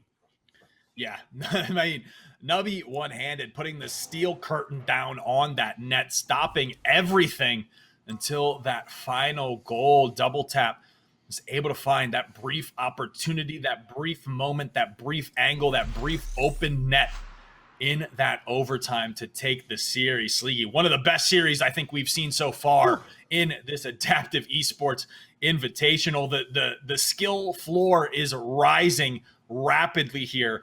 And man, both of these squads just putting on an absolute show there in that semifinals match. Yeah. I mean, that overtime just kept going on. And Double Tap, for a minute, I mean, they were getting some good shots, but Nubby one-handed was coming out with some absolutely incredible saves. He's got to be super proud of that. But, I mean, eventually the pressure pays off. They're finally able to send it through. Glitter, I know you were watching along with us. What did you make of that series? And I guess more importantly, that massive overtime we just saw? Okay. Oh my God, Nubby one-handed. That was absolutely insane. I mean, obviously Double Tap came ready to show us exactly why they did so well in the quarterfinals, but Demolition Team did not go down easily. I mean, there was so much back and forth in every single game. And then, like you said, that insane overtime where at any given moment, I did not know who was going to come out on top there, but it ends up being Double Tap with the 3-0 in our first of our semifinals matchups. Now it's time for another quick break, but this time when we come back, we'll be heading into our second semifinals matchup of the day, and that is going to be with our back-to-back champs, Boost Collectors, up against our new quarterfinal sensation in Rocketman. We'll be right back.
So fundamentally at Logitech, we believe life is more fun when you play. So as a result, we think everyone should be able to enjoy the joys of play. So Microsoft is a super close partner of ours, so when they came and they said, hey, we're working on something in the accessibility space, we can't tell you what it is, but could you please support us? We knew we just had to do the right thing. It was really very, very invigorating to find out that we had, a partner that was just as excited about this as we were. So what Logitech has done is basically empowered people by creating a ton of new switch and button options for them, and it's really going to open up gaming for a lot of people.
Hello, everyone, and welcome back to the Adaptive Esports Rocket League exhibition. I'm your host, Glitter Explosion, and we just watched our first semifinals matchup of the day, and what a matchup it was, with Double Tap battling it out to continue their way through our bracket. Don't forget, if you want to get in on all of this action, you can head on over to adaptiveesports.g.logi.link. Semifinals 2 is ready to get underway, and this time it's going to be Boost Collectors versus Rocketman battling it out for the last spot in our grand finals, which of course means it's time for me to send it back over to our casters, Frank and Sleeky. I hope you're ready for this one. Well, I mean, if it's anything like that one that we just saw, I am ready for it indeed. I mean, Frank, we saw what's probably been one of the best series, throughout this tournament series as a whole. I mean, coming down to a Game 3 overtime. I mean, I'm just hoping that we see more of the same coming in here. Yeah, absolutely. I was kind of saying, all the series have been 3-0s, but if every 3-0 is like that previous series we just witnessed, then I am all for it. It was a Game 3 overtime, almost an entire extra game of Rocket League played in that overtime. But here we are moving on to our second semifinal of the day. The Boost Collectors going up against the Rocketmen. We've seen the Rocketmen previously in today's tournament. Astro Flea and Rolling Carry definitely looking strong, but their opponents, Boost Collectors, nothing to shake a stick shift at. Yeah, no, nothing at all. And I mean, this is setting up to be a pretty good game to decide what our grand finals looks like. It's the semifinals with Boost Collectors in blue, Rocketmen, who we saw earlier today in orange. And again, they're off of what was a absolutely monstrous series for them as well. So excited to see how things turn out here, as it's a little bit of Boost Collector offense to start us off. Be Rolling Carry down the right sideline, able to push it back a little bit farther. This one going to be a little bit of a bounce off the ceiling. Still in the zone, a potential goal scoring opportunity, but not able to get there in time as it's played away. Yeah, good setup there. We'll see Stairs going to work his way patiently into this one. A bit of a double commit from the Boost Collectors, but pass off of that corner is there, and Anthony gonna come flying in to secure the first goal for the Boost Collectors. Yeah, and I mean, that's just a great way to get things started. Able to thread the needle there, really. Able to just get in, and then Turdy to finish it off. 4:21 left on the board. It's a 1-0 lead. Boost Collectors, I mean, doing a great job of just building that pressure as well to lead up to it, though. Quick shot off the rip. Not quite able to send its way through, just high off the bar. Rolling Carry alongside Astrophy, trying to send this downfield. Be a pop-up here over top, but it's sent back the other way. And I gotta say, Boost Collectors have been doing a great job of maintaining control even when they're not quite in possession of the ball. They're challenging in such a way that's forcing Rocketman to play the ball in certain situations. Yeah, and I think this is kind of what we were getting at in that first quarterfinals match. Is a great shot from Stairs are hard, gonna find the net. But yeah, gotta keep the Rocketmen kind of off balance. Apply that same pressure that we saw them apply earlier on in the tournament. And the Boost Collectors able to do just that to get them a 2-goal lead here. Kickoff. It's going to be a 50-50 coming back to Stairs are hard. This send down will be off the backboard. Backboard again, but not quite the follow-up. Anturdi playing it over to the left side now. Drop down again, this time out of the corner. Rolling carry, looking to send it through. This one popped up in the air. Anturdi getting a touch towards the sidewall. Getting another one towards the goal. It's still really close, played away. And just like that, another potential opportunity at a goal. And the defense from Rocketman doing a great job, but they've got to try and get down on the other side of field here. Yeah, that Boost Collectors, we saw it right there. Astrofleet getting bumped out of his path, not able to set up any offense. No defenders in the way here, so they're going to have a potential opportunity, but a great undercut from Anturdi. The pass coming out from Stairs, and Anturdi going to be able to carry this one into the net. Yeah, a great job again coming through there. Puts their third on the board, and for how great of a job we saw Rocketmen do in their quarterfinals. I mean, Boost Collectors have come out of the gate swinging here. Still plenty of time. 3 goals in 3 minutes is absolutely doable, but this is not the start to the series that Rocketmen would have been looking for.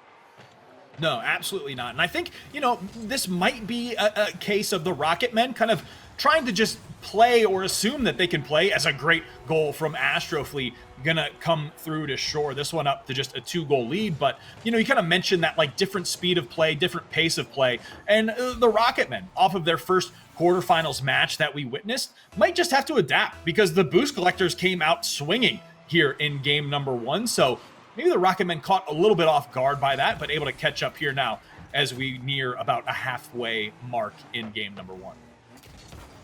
Sidewall hit. Astrofleet looking to try and press it farther downfield. This is off the sidewall on target, but cleared away. Throwing carry, not able to pick up that ball. Be Astrofleet again to find the big clear downfield. Stairs are hard towards the side. This one played in. And Turdy getting one. Another one coming through there. It is towards the back end now. And Turdy. A little bit of a small touch as it floats back down. Now rolling carry. Ooh, that one going to be played all the way over to the right side. Up and around the top corner. Astrofleet. Pop up here towards the back wall. And they find the save. No, the touch not quite there either. Able to get pushed forward again. And a little bit of confusion happening there at the midfield line. Yeah, great recovery from Stairs are hard, though. I had my eyes lasered in on him to see how he was going to play this one, because, like we had mentioned, a little bit of a misplay, mistouch, missed opportunity on their side of the pitch, but a great recovery from the Boost Collectors. Going to make this a 3-goal lead yet again. Rolling carry to hit into the corner. The follow-up not there. This will be towards the sidewall again. Astrofleet. Not the greatest of touches. It'll be sent high off the backboard. Astrofleet can't find it, but the shot going to end up being just off target. Rolling carry. Back to Astrofleet again. Good pass downfield. The follow there, and they get their signals crossed. Both of them caught deep in the blue end, and Turdy gonna just go ahead and take a shot on target. It's gonna be all the way through, and with a minute left, it's a 4-goal lead now. I like the recognition from Anturdi here. Kind of recognizes, reads the defense, realizes that they're both pushed up a little bit too far. Kind of stuck between whether they want to try to defend Anturdi at that midfield line or get back to net. He sees that and just puts it over both defenders to find the net here. Great play for the Boost Collectors. This pop-up high off the ceiling, rolling carry. Sidewall again. This will be a good clear down the right sideline. Stairs are hard. Looking to potentially try and follow this up. The drop down is a little bit too shallow. It'll be Astroflea again. It's a high ball. 50 coming from Anturdi with 30 seconds left. I'm not quite sure if there's enough time for Rocketmen to get the 4 goals they need here, Frank. Yeah, this one's tough. I think the Boost Collector is kind of similar to that first semifinal we witnessed, is Boost Collector's doing a great job of maintaining possession without overcommitting, not really letting Rocketmen work their way back into this one. Try as they might, here's an opportunity for Astroflea here, but it's going to be a great save coming through from Anturdi. Well, it's out in the corner again, cleared away, but Boost Collectors going to be taking game number 1 in pretty dominating fashion, 5-1. Against a team that we saw essentially shut out a team 28-0 back in the quarterfinals. Yeah, I mean, I almost forgot about that. When you put it that way, yeah, it is quite a pendulum swing in the favor of Boost Collectors. What I believe, or what I would attribute that to, is, you know, as we progress through the bracket, that competition is going to get more and more fierce. Perhaps Rocketmen just kind of caught off guard by, you know, how much the competition had stepped up going on in that bracket. But the Boost Collectors doing a great job of recognizing that, coming out strong with their game plan and executing it really, really well to take the first game in our second semifinal here. Yeah, and now, I mean, the onus is going to be on Rocketmen to try and be able to bounce back here. It wasn't a super brutal loss. I mean, 5-1, it's not what you want to see starting out, but I think we did start to see them, you know, increase the pace a little bit near the end, start to get some opportunities open. So if they're able to start off this next series out in a similar fashion, they might be able to get an early goal, and that might be enough to give them the momentum they need to try and pull this series back level. But it is game number 2 underway, and the shot starting out from Boost Collectors as they immediately out of the gate putting pressure on that net. Here we see Anturdi in the quarter, and he's going to be able to work an angle here, work a little bit of magic stairs, trying to fly through, find the angle, find the cleanup. Not going to happen. So here's the Rocketmen with a great opportunity here early in game number 2, but Anturdi going to do a nice job clearing that ball away. Stairs, high off the ceiling, pushing it into the corner. We'll see Boost Collectors not quite able to finish that one off. They'll come back around again, though. This might be another opening opportunity. As Rolling Carry playing it into the corner. It'll be followed up here. This is a centering pass up in the air, but not able to push it through is Anturdi. Still, though, in the orange half, Rocketman finally able to find some space down the other side of field, and maybe an opportunity to take a shot of their own, but Anturdi with a quick turnaround. It's a back and forth game. The opening minute has been gone here, Frank, and we're still 0-0. Yeah, to me, the thing that's setting Boost Collectors, I think, a little bit apart right now from the Rocketmen is their rotations on these plays. Just being able to get back on both either offense or defense to intercept is really kind of setting them apart from the Rocketmen right now. Lastro, another one that's popped up there, Anturdi with the knock down this one into the corner. That's not quite there. Off the side again. It could be followed up here by Rolling Carry. Good 50. It'll send it over to the right side, but Astroflea might be a bit behind the ball. Can't catch up to it in time. It'll be sent back in from Boost Collectors. Shot taken, saved on the line, though, from Rolling Carry, who had positioned himself perfectly for that one. The follow-up just off the post. Can they clean it up? Yes, they can. And Anturdi comes in. Takes 2 minutes, but Boost Collectors get on the board. Bit of a scrap at the 1 yard line there. Not the cleanest goal that we've seen in this series so far, but props to the Boost Collectors to stay vigilant and on that ball, hunt it down, and secure that first goal here in game number 2. Astroflea again towards that back end. This will be popped through in the corner. Big send all the way downfield. Rolling Carry, a bit of a backflip, but Stairs coming through quick, taking the shot, saved away by Astroflea. The follow-up again, this time Rolling Carry with a send downfield. Just off the post, and Anturdi able to get credited for the save. Stairs weren't able to follow up. Oh, and that miss leaves it wide open. Boost Collectors able to double their lead. I mean, Stairs there, has to say thank you for Antrady on both sides of the pitch on that one. We saw him attempt to make that defensive play, get that save, get that clear. Antrady comes in, cleans that one up for him, and then says, you know what? Hang back. I got this. Carries it coast to coast and gets Boost Collectors their second goal of the game. Well, there's a corner hit here. Oh, not able to fall on it. Antrady to send downfield. This one cut across. Astroflea with control. Antrady backing up. It'll be Astroflea again into the corner. That back wall played across over top stairs. Is able to get just enough height on the follow through to send it in and make that 3-0 now in favor of Boost Collectors.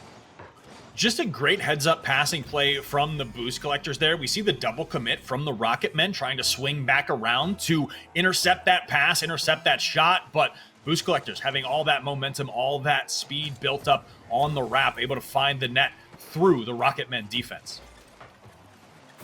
Ooh! Okay! So much power that even the save not able to keep it out. It slows it down, but still manages to force its way through. What a power shot coming from Antrady. Yeah, the full send from Antrady at the midfield line, gonna power his way through to a 4-0 lead now for the Boost Collectors. I thought Rocketmen were gonna be the team to watch, but it seems to be a bit of a failure to launch here in our second semifinal.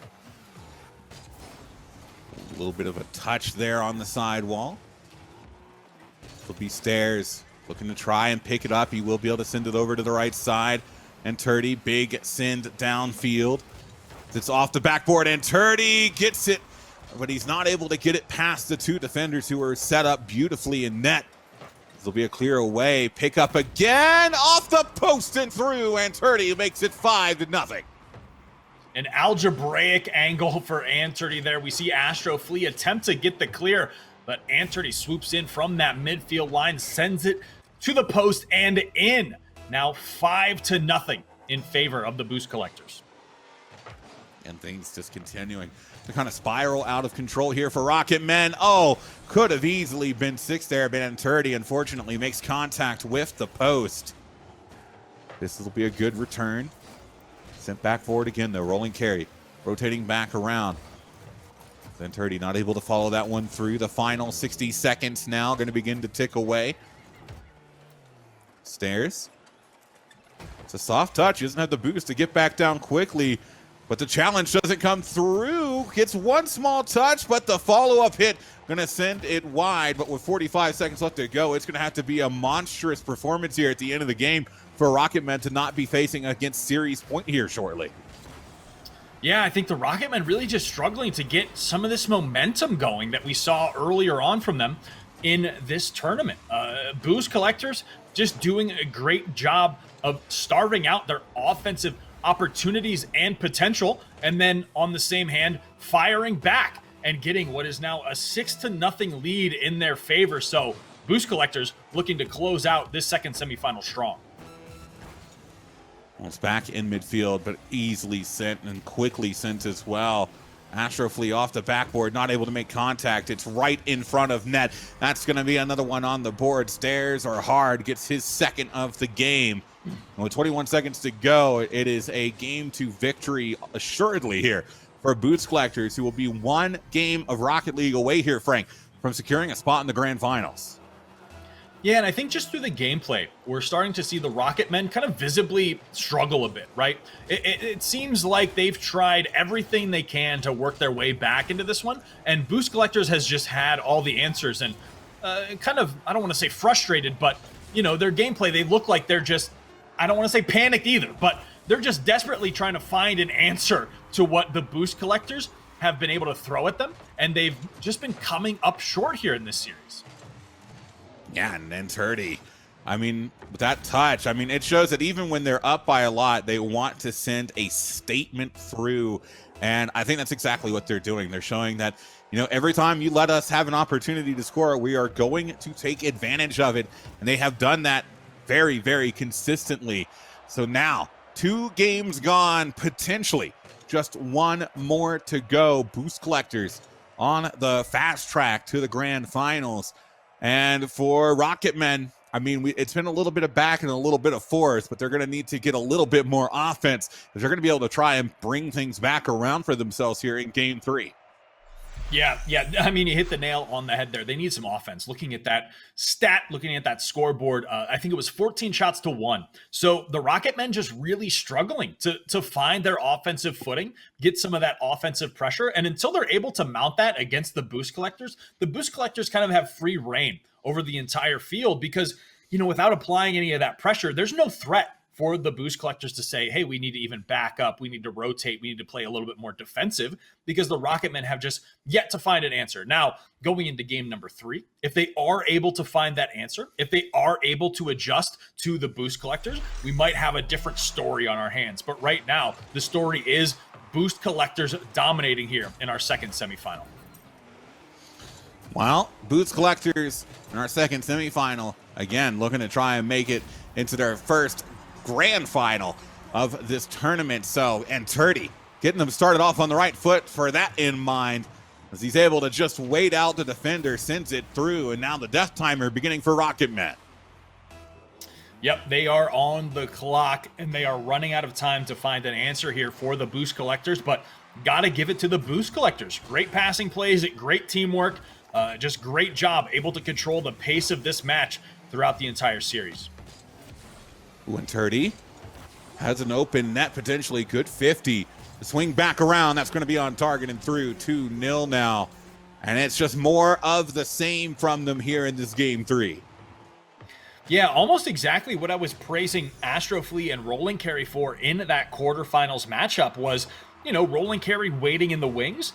Stairs are hard, doing that exact same thing, playing off of the Anturdy shot attempts, working as that insurance policy to secure those goals. 30 seconds in now, and it's already a 2-goal lead for the boost collectors. Ooh, and that one was right in front. Could have been a 3-0 if Turdy had been a little bit closer. Turdy looking for a passing play out in front, able to get it across, but Stairs, it started to back off. This one out of the corner, going to be sidewall. Looking to try and clear it down, and Turdy. Stairs again. Oh, sidewall hit. It's going to be Astroflea that has to work his way back. Will grab the boost, gets a good hit on the ball, back out to around midfield, but Turdy, the quick turnaround, gets a favorable bounce out of the corner, but an excellent touch again on the line coming from the defensive Rocketmen to keep it away. Yeah, and really something I want to highlight there is that all starts with a great recognition from Anturdy at that midfield boost pad. Recognizing he's about to be out of boost, can't commit, hits the brakes, and goes for the defensive 50-50 play against the Rocketmen, and that kind of sets up this entire offensive pressure that then wraps back around and ends in another Anturdy goal. Yeah, and that touch again is just an excellent pass, the perfect amount of power, and Turdy was right there and waiting for it, and the chemistry between Turdy and Stairs are hard throughout this entire series has been absolutely phenomenal. And I mean, it shows. Their passing plays have been on point. Their ability to communicate with each other and set up for these team plays is really, I think, what's been doing the most to lead them in this sort of victory, because Rocketmen haven't been able to find a great way to counter it just yet. And even though the team plays have been there, the solo plays are still very much in fashion as Stairs are hard, with a nice little fake right there to get it back around, outplays the second defender and makes it 4-0. Yeah, and I wonder if at this point, if you're the Rocketmen, granted, you're on series point here, boost collectors looking to close it out, but maybe changing up that pace of play a little bit. They've been trying, I think, to match pace with boost collectors, and boost collectors have been able to stay out ahead. So maybe if they kind of dial it back, play a little bit more defensive, try to throw boost collectors off balance, that might be an opportunity for them to try to claw their way back into this game 3. But all in all, we're just going to have to see how this one plays out. Yeah, and this is still midfield here. Stairs able to follow this up over to the right side. Not quite able to find that contact. This one's going to be high up off the corner, straight down. Pop up again through. It'll be this out of the corner. And Turdy, late jump, but is able to get there in time. It's a soft touch into mid. Knocked down again by Astroflea as we cross over into the second half. Still a 4-goal lead, but Rocketmen have a couple of opportunities left to them, but it's going to keep getting harder as then Turdy able to take advantage of a little bit of an opening on the back end to make it 5-0. Yeah, and just great recognition from Anthony yet again. Kind of recognizes that Astrofleet got caught up on that post. The second defender still on the rotation, so he slams on the brakes, slows it down, and ends up with an open net. Rolling towards the back end. Stairs. 50 going to come through. So it's out of the corner again, rolling carry. Trying to set something up. They've been trying to get this passing play started, but I mean, they're on the ropes with how quick Boost Collectors is to each and every challenge. Stairs following up, back wall, favorable bounce, but Anturdi a bit too far back to take true advantage of it. But I mean, really, honestly, at this point, Frank, all Boost Collectors need to do is just sit there and be the time wasters as Anturdi getting another big send downfield, and this is just starting to get out of hand. Yeah, this is tough. I think the Rocketmen, tried to come out and kind of fight fire with fire. And I think they should have been fighting fire with water a bit, Sounds a little bit basic, but they tried to match that pace, were unable to do it, and they just tried to keep forcing it. I think if maybe the Rocketmen tried to change up their play style a little bit, go a little bit more defensive, and be a little bit more patient for these opportunities, Boost Collectors might have been thrown off somewhat, but as it stands, Boost Collectors able to just find, a little bit wide on that one, but essentially goal after goal here in game number 3 of this semifinal. Oh, nice control, and Turdy doesn't even need the help of his teammate there. Gets it off the backboard, the backflip to keep it away from rolling carry, and then the quick turnaround shot on net. I mean, Anturdi just literally doing it all right there on that play. Yeah, and Turdy with the rear view mirror play, able to read the defense, backflip, find the net, and just stay resilient there under the net too, not get bumped out. So great play from Anturdi, definitely going to be a threat going forward here in today's tournament. Well, a knockdown there from Stairs. As we get closer to our final minute of gameplay. That, high up, going to be saved by rolling carry. Great positioning there to be able to get to it in time. The demo will come through. Maybe an option to send it down, but just not able to get back control. It's sidewall again.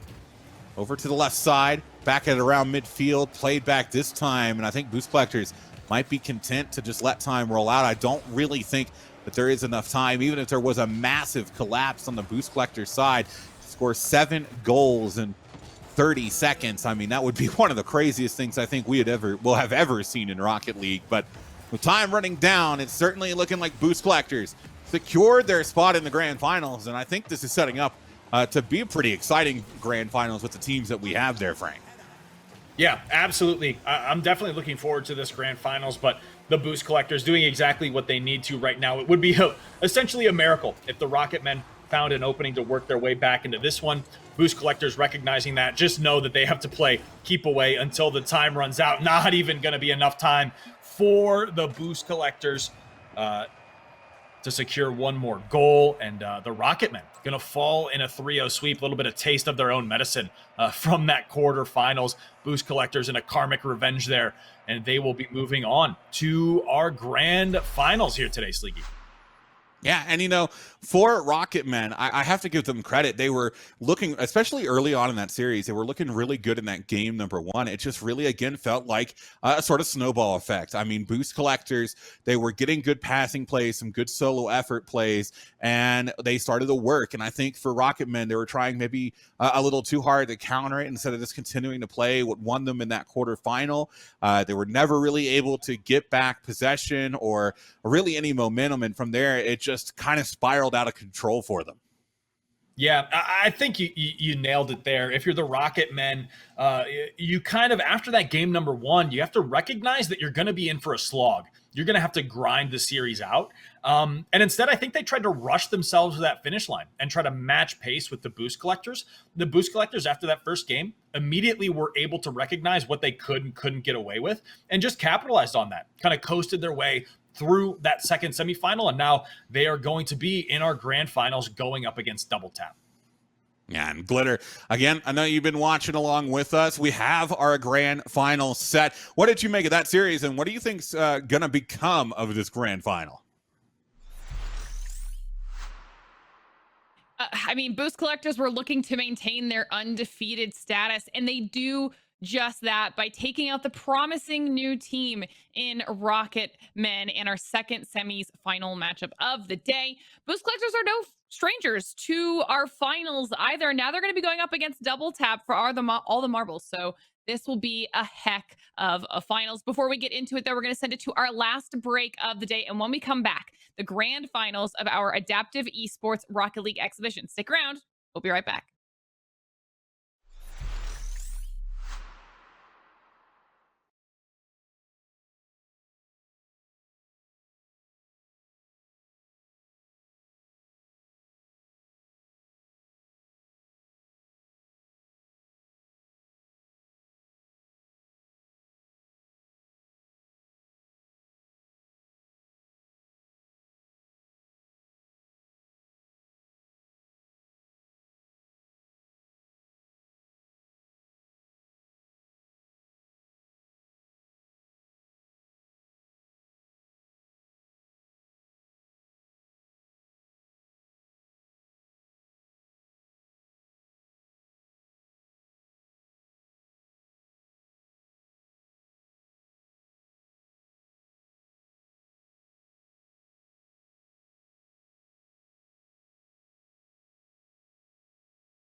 So fundamentally at Logitech, we believe life is more fun when you play.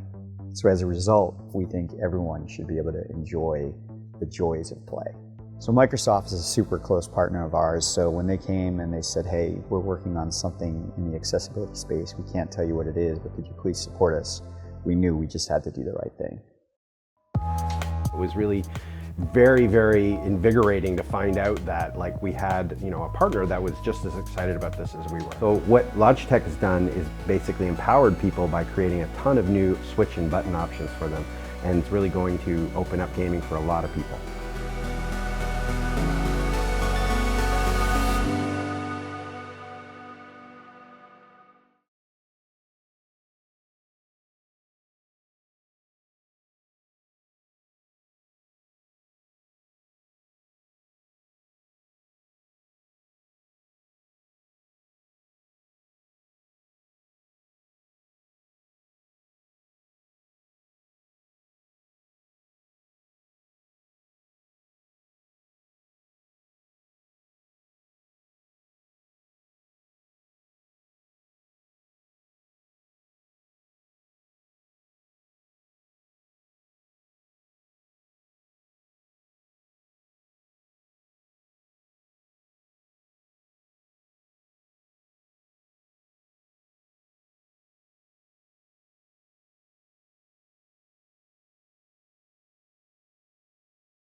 And welcome back for the final time to the Adaptive Esports Rocket League exhibition. I'm your host, Glitter Explosion, and we just watched as Boost Collectors secured their spot in the grand finals against Double Tap, successfully turning our grand finals into a rematch of what we saw in our last event.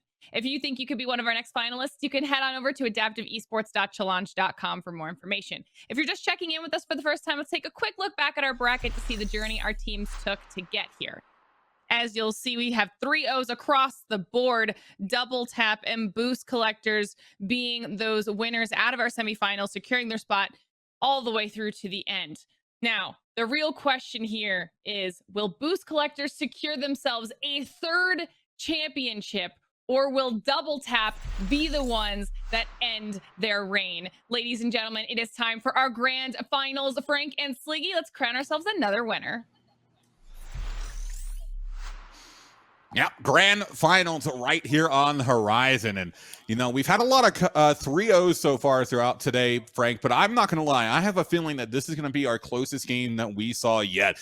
We've seen a couple of really good semifinals, but, you know, coming in here, we've seen Boost Collectors a lot before. Double Tap has looked really on top of their game. I'm excited to see what comes out of this grand final. Yeah, I'm definitely excited to see these two teams pitted against each other yet again. I think this series is going to be too close to call. Like you mentioned, Game 4s have been elusive. We have not seen one yet all tournament here today, but maybe, just maybe, the grand finals between Double Tap and the Boost Collectors will give us one. Well, starting off here, it's Double Tap in the blue, Boost Collectors in orange, and Double Tap wasting no time. 15 seconds into game number 1, and they get on the board first. Yeah, just another great start from Angry Bullfrog. I think, you know, in that previous semifinal, what we saw out of him was a pretty dominant performance. Definitely able to kind of take over games and really be the playmaker for his team. So good to see that happening early on here in this series. Good deflection up in the air. Stairs are bad. We'll look to try and play it downfield. Blame Kevin. It will get in his way. This is what we sent down. Bump on 1. And Turdy able to control this into the corner. Loses it for a moment, but Stairs there and ready for the back pass. We'll get a nice long clear all the way downfield. The boost denied to Anturdi. It'll be again into the corner from Stairs, but played out. And the back and forth. Settling in here is another shot going to be coming through just wide, played out back to midfield. Stairs will grab that boost, miss from 1, but Blame Kevin able to pick it up, and that might have been more calculated than initially thought as Blame Kevin was trying to find a shot on goal there.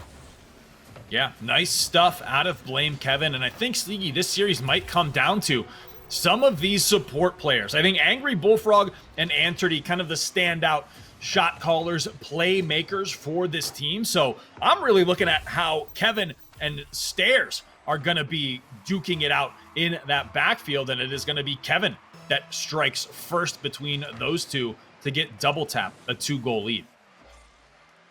Well, Stairs opting to back up a little bit here. It'll be Anturdi to take back control.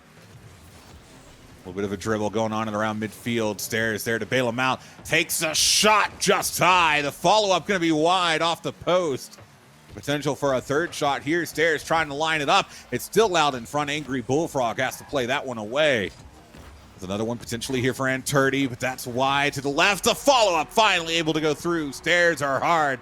Sinks it home after a big back and forth. Yeah, really like that out of Stairs. Great awareness, cuts across that midfield line to hit the angle on that shot to get Boost Collectors on the board. Going to cut the Double Tap lead down to 1. Well, this coming all the way over to the sidewall now, and Anturdi towards the net will get played away. It's clear. Down the right side, able to get picked up by Anturdi. Angry Bullfrogs looking to potentially follow it up. It is still over top. Blame Kevin. Soft knockdown, but it might have opened up the net, and it did. Boost Collectors able to grab 2 back to bring us back level. Yeah, and Kevin there with the touch, but doesn't get the full clear. So Stairs on that read, like you mentioned, knocking it down to Anturdi, who is primed and ready to take that shot, sends it through, gonna hit the net. So we are tied up at 2s here in the grand finals. Well, The follow-up here from the side wall from Anturdi right after kickoff. Kenny followed up towards net, had a shooting opportunity there. It is still sitting in the blue half, bit of a bump. Could be an opening here for double tap on the resurgence.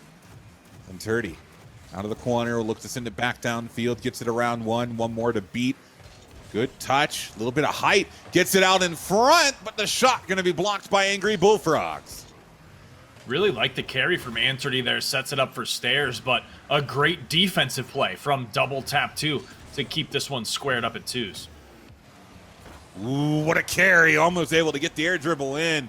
Angry Bullfrogs coming away with a massive save there. We're getting close to the 2-minute mark. Played back out in midfield. Anturdi not able to get back underneath it. Will grab boost, turn around. Thought about challenging, but let it come through instead. It will get played over. Stairs finding some space down the sideline. Trying to take a shot, but gets blocked again. And the defenses really from both sides have been showing up in a big way this game. Oh, no. Ooh, Angry Bullfrog, though. Just going to say, mine takes it into the net to get double tap the 1-goal lead. I've never said this before, so yeah, I love the impatience from Angry Bullfrogs on that play. Yeah, just the quick decision to challenge it and ends up paying off. I think boost collectors were trying to just maintain control, and I mean, Angry Bullfrog just comes in. It's like, nope, I'll take that. Well, thank you very much. Sends it in, gets them the lead, and now 95 seconds left to play. Double tap might be able to get their first on the board here. This series has, or this game, I should say, has been back and forth. This one falling out in front. The pass, but not able to get around the wall. Will be Anturdi looking to pick it back up again, able to work it around Angry Bullfrogs, takes it up the side wall. Stairs, grabbed the boost up in the air, but again, the 50 coming through to stop him just short. We're seeing boost collectors trying desperately to get this game back level. Yeah, and this is kind of all on the back of that Bullfrog steal into the goal, because it put, boost collectors' backs against the wall there. You saw it in their offense. They were scrambling. Not that calm, cool, calculated offense that we had seen from them previously, and that scramble is now leading to double tap, securing a 2-goal lead. Yeah, 2-goal lead here, and with 53 seconds, it's still possible to bring it back in line from boost collectors, but they're going to have to work quickly. Kickoff. Going to go in their favor. Be off the side wall. No one really coming through to challenge. Stairs very late to that. This will be all the way back in their own half. Anturdi misses it on the back wall. He's got to be careful, especially with double tap. Essentially in position to be able to follow it up. Anturdi is able to get it back downfield into the corner. Looking for the centering pass, but again, the defense from double tap stepping up, and with 30 seconds left to play, boost collector running out of time in game one. Is that on target? No, just off the post and out.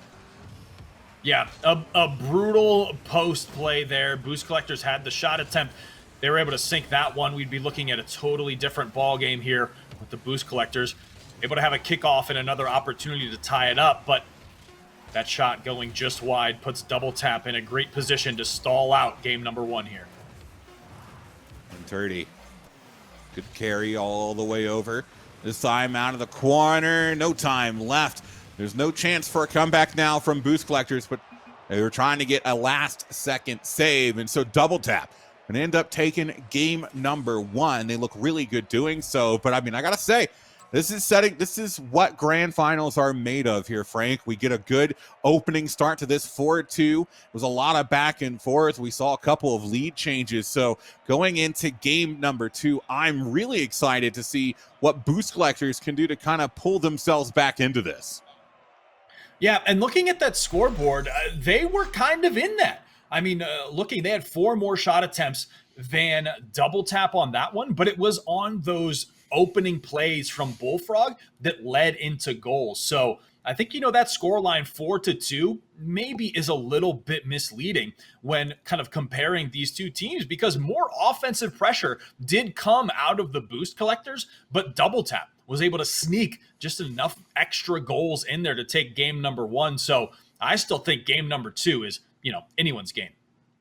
Yeah, I do as well. I think this could be a series that very well could go all the way to game number 5, but only time will tell. And we saw a really competitive starts at a couple of other games that then kind of spiraled out of control, but I don't think that's going to happen to Boost Collectors here. They have historically performed really well, and now potential, even if though they're down, for them to try and bring things back. This game 2 is going to be really important, because if they can't get it back in hand, Double Tap is looking at setting up series point and reverse sweeps. I mean, they're always just so hard to pull off.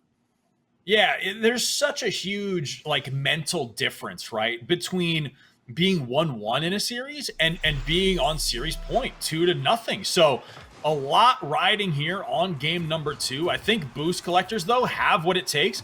I'd like to see them kind of, stop that scramble when they're down a goal.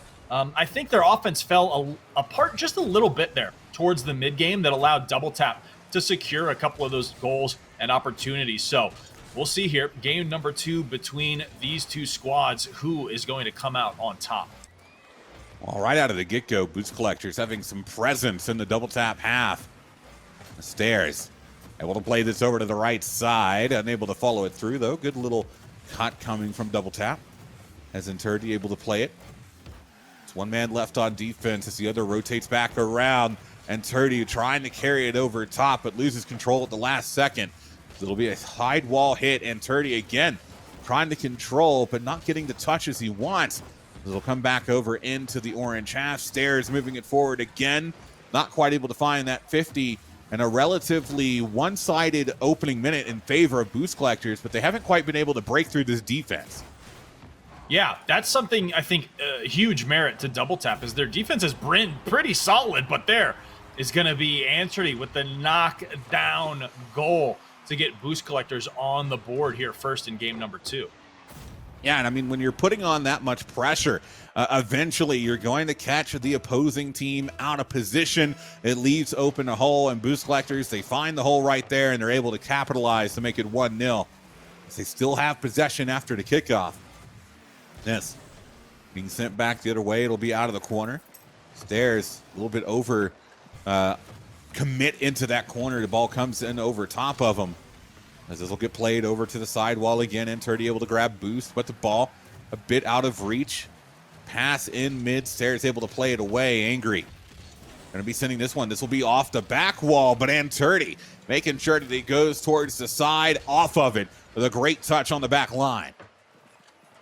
I like this play in a Bullfrog, recognizing the play is dead, gets back onto defense, but Stairs tries to fight for a shot on net there, but the physicality coming through from Double Tap going to send that one wide, and here's Kevin with a potential opportunity. Coming straight down. The back and forth continues out of the corner, especially as Angry Bullfrog going to get credited with the save on that one. Enturdi again trying to make some space. A soft touch over top, but taken advantage by Stairs are hard to make it a 2-0 lead. We're not even into the second half yet. Yeah, no, and just a beautiful awareness play again. Stairs kind of that backbone of the team for Boost Collectors right now, and that's great for Enturdi as well, because it allows him to free up his offense. He can kind of go for hyper-aggressive shots, knowing that Stairs is going to be there for the follow-up. A pivotal save there for Enturdi, going to maintain this 2-goal lead for the Boost Collectors, and if this converts into 3, Boost Collectors looking like they have all the answers here in game number 2.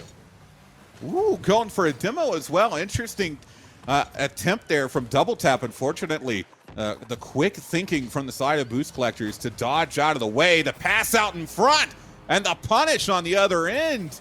Boost Collectors really feeling like they're picking up the pace here.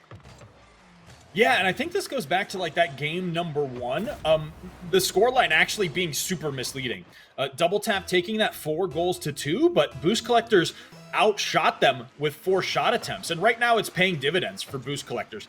Being able to maintain that both pressure and possession is, I mean, doing everything in the world that they need to against Double Tap right now. There has been no opportunity for Angry Bullfrog to do a sneaky little steal into a goal. Double Tap has been on their side, the defensive end of the pitch, for this entire game 2, and Boost Collectors is just sitting pretty right now as we pass that 2-minute mark. Well, back wall again, Enturdi carrying it across and over top of one. They got to respond quickly, but they can't. And Boost Collectors, I mean, after a very back and forth game 1, have looked nothing short of dominant here in game 2, Frank. It's a confidence thing, I think, Sleegy. Boost Collectors knew game one just got away from them. They had a couple of, attempts, things not go in their favor, but they were confident in their game plan, in their pressure, in their offense, and they said, you know what, run it back at game number 2, same thing, and it's just been going in their favor. This was their game plan from the start. They've stuck to it, and it's working. Well, I mean, again, it's just more of the same here, at least in game number 2. And Anturdy able to carry it all the way through, a dead center shot. And what do you think it's changed on the side of Double Tap to create this much of a disparity in just a matter of a single match? To me, it comes down to like fatigue, as Angry Bullfrog's able to get a nice 50 win and convert that into a goal. I think it's fatigue. Like, Boost Collectors have not let off the offensive pressure. They lost game number 1, but it wasn't because their offense wasn't on point. It was just Double Tap having a couple of answers and being able to maintain a lead. But I think that defensive fatigue sets in, and that opens up more and more opportunities for the Boost Collectors. And I mean, look at the scoreline right now. A lot of opportunities have opened up for them. 5-1 right now in game number 2. This off the backboard will be played up high again from Anturdy. Follow up. Oh, good save. Actually, the touch to keep it away. Angry Bullfrog. Oh, gonna get taken out of the play. It looked like for sure he was setting up a shooting opportunity, but then just getting sent into the ether. And Stairs are hard, able to play that across. It'll be a great clear back to the way, and it's looking like we're about to have a level playing field going into game 3, Frank. Yeah, it's been all gas, no brakes from Stairs. Pays off there as well. Double Tap thinking they have an opportunity, and in the blink of an eye, no, you don't. Stairs taking that away from them, now taking the ball coast to coast, trying to set something up for Anturdy, but in this position, 30 seconds left to play with a 4-goal lead. Boost Collectors, well, okay, I was going to say they just have to hold on, but Anturdy says, you know what, run it up. Yeah, I mean, the best way to hold on is to just get yourself a better foothold. I mean, might as well secure it even more. 30 seconds left, a 5-goal deficit, almost impossible to come back from. And so after a back and forth game 1, Boost Collectors, they changed something in that interim period, and it is absolutely working because they're playing outside of their minds right now. A 7's going to be going through to make it Brazil with 19 on the board. Yeah, and the more I'm looking at the gameplay, it is kind of a head scratcher. Like, game number 1, so close, so competitive, really back and forth with Double Tap sneaking a couple goals in. But right now, kind of a mission failure here for Double Tap. Unable to hang in this one. Boost Collectors continuing to run it up. And, maybe it's at this point, I think, in a lot of series, especially in a competitive environment, you have to take a step back and go back to fundamentals. What's worked for you in the past? And right there, it is going to be the passing plays, the teamwork. Go back to basics a bit. So I think Double Tap, if they can kind of regain, take a deep breath going into game number 3 here, we'll get back to that competitive game number 1. But, I mean, huge props and well-deserved for the Boost Collectors here in game number 2. Yeah, and another one that's going to be sent up high off the backboard. But like you said, going to be tied 1-1 going into game 3 here. Series point will be on the line. But finally, Frank, we do not have a sweep. No matter what happens from this point forward, it won't be a sweep. And that, for me, is what really makes the hype happen with these grand finals. Yeah, like, we're going to crown a winner at the end of today regardless. But heading into more games is always a win for us. So a 4-game guarantee here in the grand finals.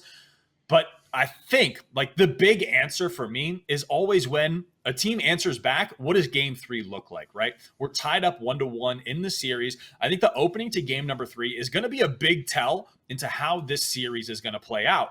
Are Double Tap going to feel shaken a bit? Because they came in hot into this grand finals as well. A great overtime victory for them. Boost Collectors have looked solid throughout all the games we've seen on their behalf. So it is like kind of a game 3 feeling, a game 3 sense. How confident are you? Are you able to step back if you're Double Tap and say, okay, we got game number 1. This one got away from us. Let's go back to what was working in game number 1. And Boost Collectors on their half, stay in the zone. Can we keep this pressure up? Can we keep the momentum going and close out this series. So a big, big game number 3 here for both of these squads. Yeah, a lot on the line. And a series point, but remember, first place getting that $1,000 prize. So there is plenty to play for here in the grand finals. Game number 3. It's Kevin able to pick that up off the sidewall. It'll be a bit of a miss there from Anturdi. Able to pick it up a little bit. Angry Bullfrog to drop down. A few more misses, but it'll finally be played over towards the corner. And Boost Collectors able to kind of get away with one there, because for a second they just lost control of the ball. Yeah, Anthony, though, I'm always impressed with his reads, right? He's almost able to, like, see the future with a lot of these pass plays. For instance, knew that shot was going to be high off the backboard, didn't overcommit, didn't over-pursue, and opted to back off, restart their offense. And that's working out well for them. Kind of catches a double tap for a miss. And maybe that's it. Maybe double tap is used to, overcommitting from some of the teams they've gone up against, but Anturdi kind of just playing calm, really that still water type play style and knowing exactly when to strike. Well, it's been a bit of back and forth start to get things going here. Opportunities for both sides, but no goals to speak of them just yet. Is Angry Bullfrog able to get the beat around that to send it into the orange half? Needs Kevin to make a play, but no contact coming through there, though. That shot just wide. Able to get played out his stairs. He gets one more flick over top, grabs the boost as Anturdi takes the shot on target and through, and Boost Collector's going to take a 1-0 lead. I think I have maybe an answer to a couple of questions you posed earlier, and what is the difference between these two squads, especially going from game number 1 to game number 2, now looking at game number 3, and I think it's stairs are hard has been that X factor for the Boost Collectors. I think, we're comparing, let's say, Anturdi and Angry Bullfrog as the main shooters, the main offensive pressure for both of these teams. Stairs just doing a better job of playing off of his teammate right now than I think Blame Kevin has been.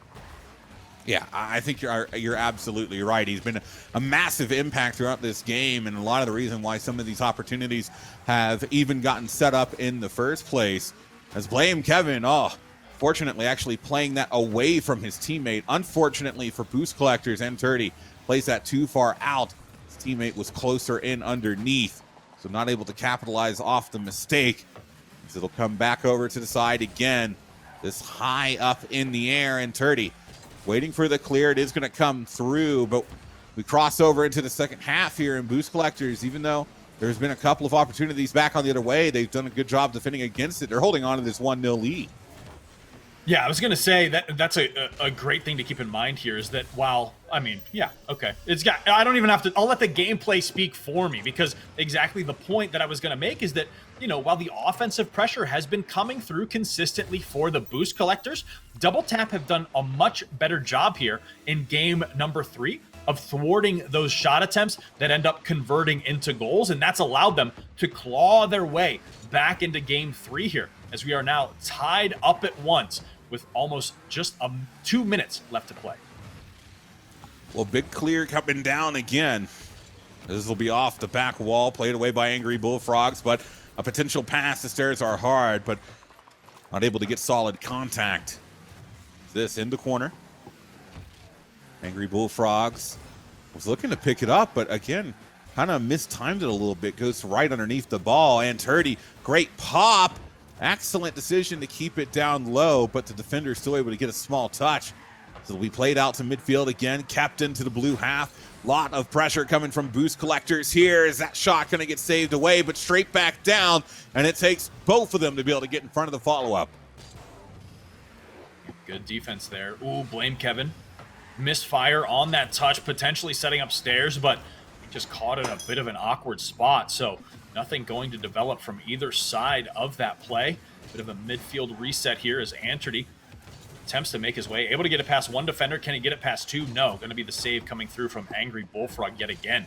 I think that's another thing to keep in mind here, is that the offensive pressure has been so great from Boost Collectors. Angry Bullfrog hasn't been able to get his own offense started. And I think that's why we've seen such a low-scoring game here in game number 3 compared to our previous outings.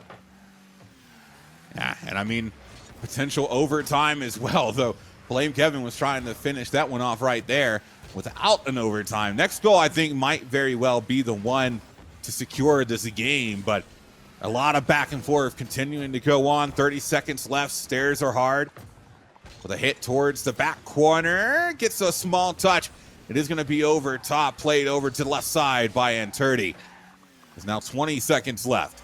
Sidewall straight down. Anturdi playing it towards net, but played out again. This one could very well be on target, and it is from all the way downtown. Angry Bullfrogs gives Double Tap the lead.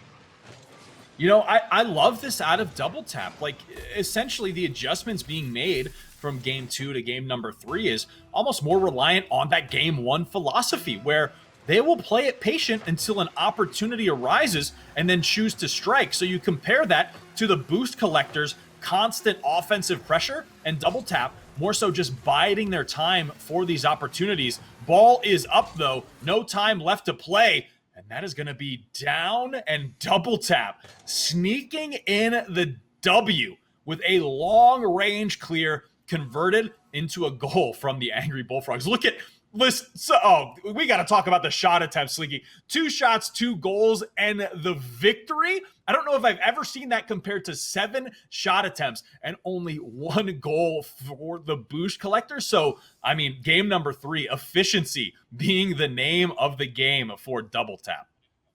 And I think part of that is Double Tap, I mean, really living up to the saying that defense wins championships. I mean, we saw them get 6 saves there on the line. And when you're getting consistently that many saves, it really allows you to kind of just take the opportunities that come your way. You don't really need to force them. You're doing a great job on the back end, and you're able to get those breakaways. So a great game 1 and now a great game 3. They're only 1 game away from securing first place, but we've seen how Boost Collectors, even in this series, can bounce back after an initial loss. So we very well could be on the highway to a game 5 here.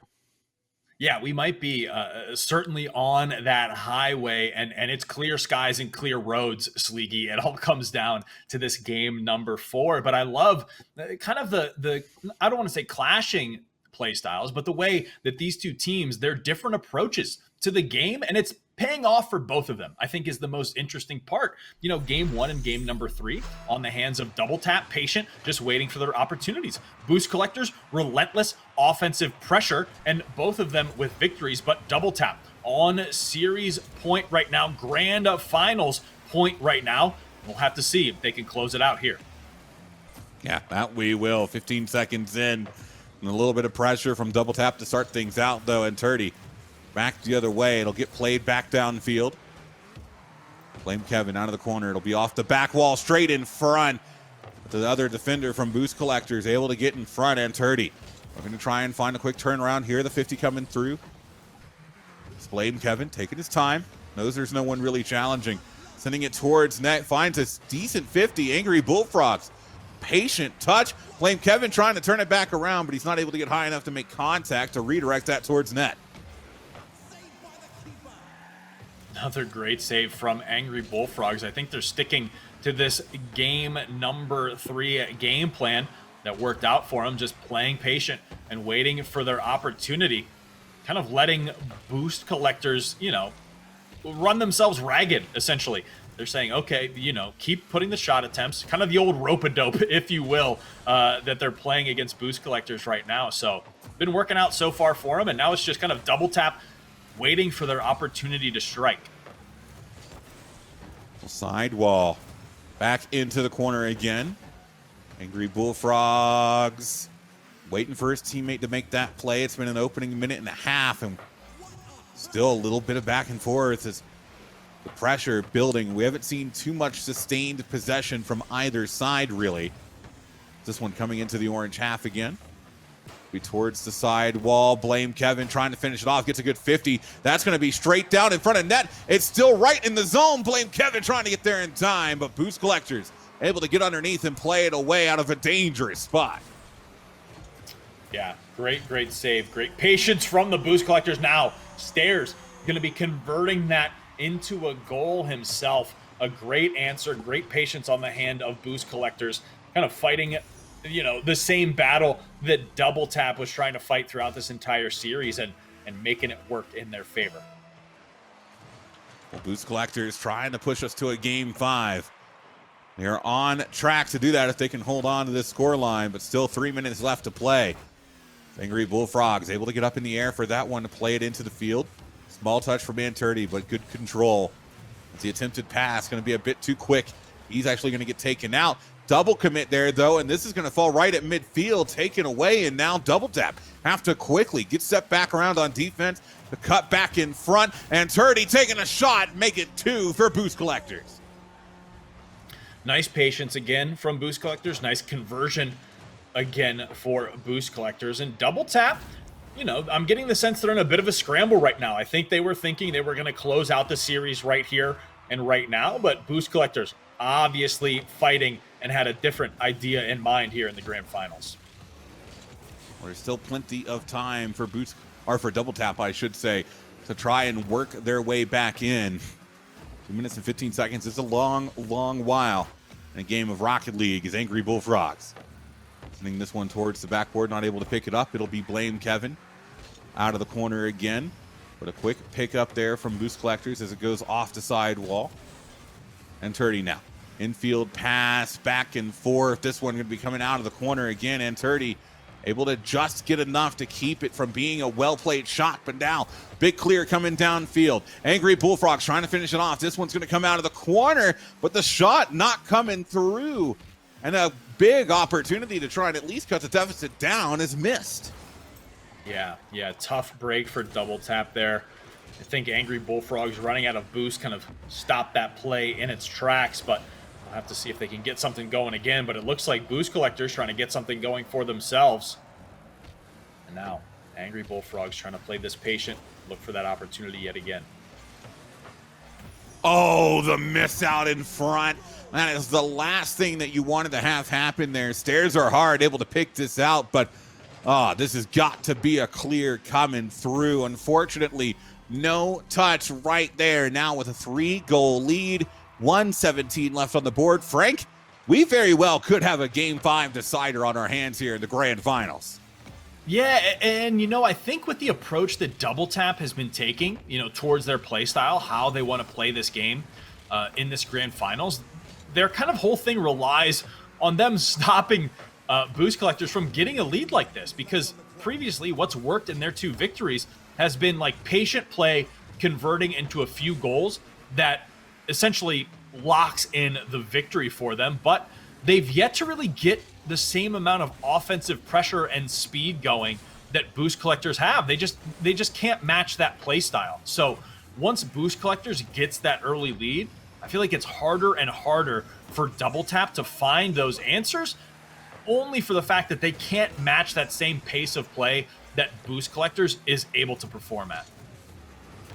Well, the final 25 going to tick off here, Frank, and that Game 5 is set up and on the horizon here. 1 goal there from Angry Bullfrogs, and it's technically possible for a comeback. They'd have They'd have to get a kickoff goal, and then they'd have to make something crazy happen with 0 seconds, but it's not impossible. Not impossible. This kickoff is kind of everything. If they can secure one within a few seconds here, it's more than doable. Blame Kevin wins that 50, but, every second that ticks away is time lost and looking like a Boost Collectors victory. So, that shot going wide, that could have been big. Yeah, that could have been. That could have been the one. 4 seconds, man, you cutting it close.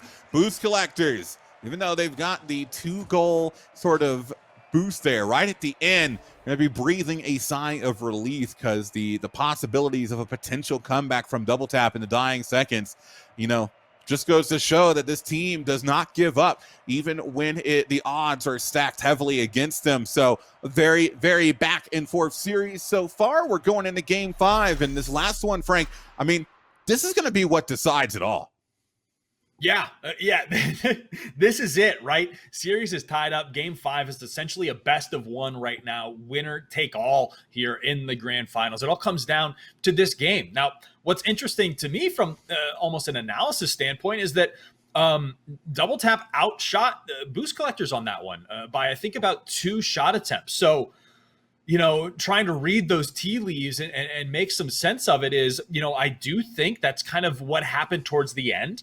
Double Tap was just desperate to try to catch up to that 3-goal lead, which led to that shot differential, but Boost Collectors able to just bide their time, stall the game out with that lead. So, to me, it kind of falls in those two schools of thought. Boost Collectors going into game number 5, the quicker they can get a goal on the board, I think the better shape they're in. Whereas Double Tap, they just need to play it patient, play that defensive game, try to stall out that Boost Collectors offense, and then capitalize on those little mistakes when those opportunities come. So it's a tough spot for both of these teams to be in. You kind of see the play and counterplay come through here in this grand finals. And really what it comes down to is who's going to execute that game plan better.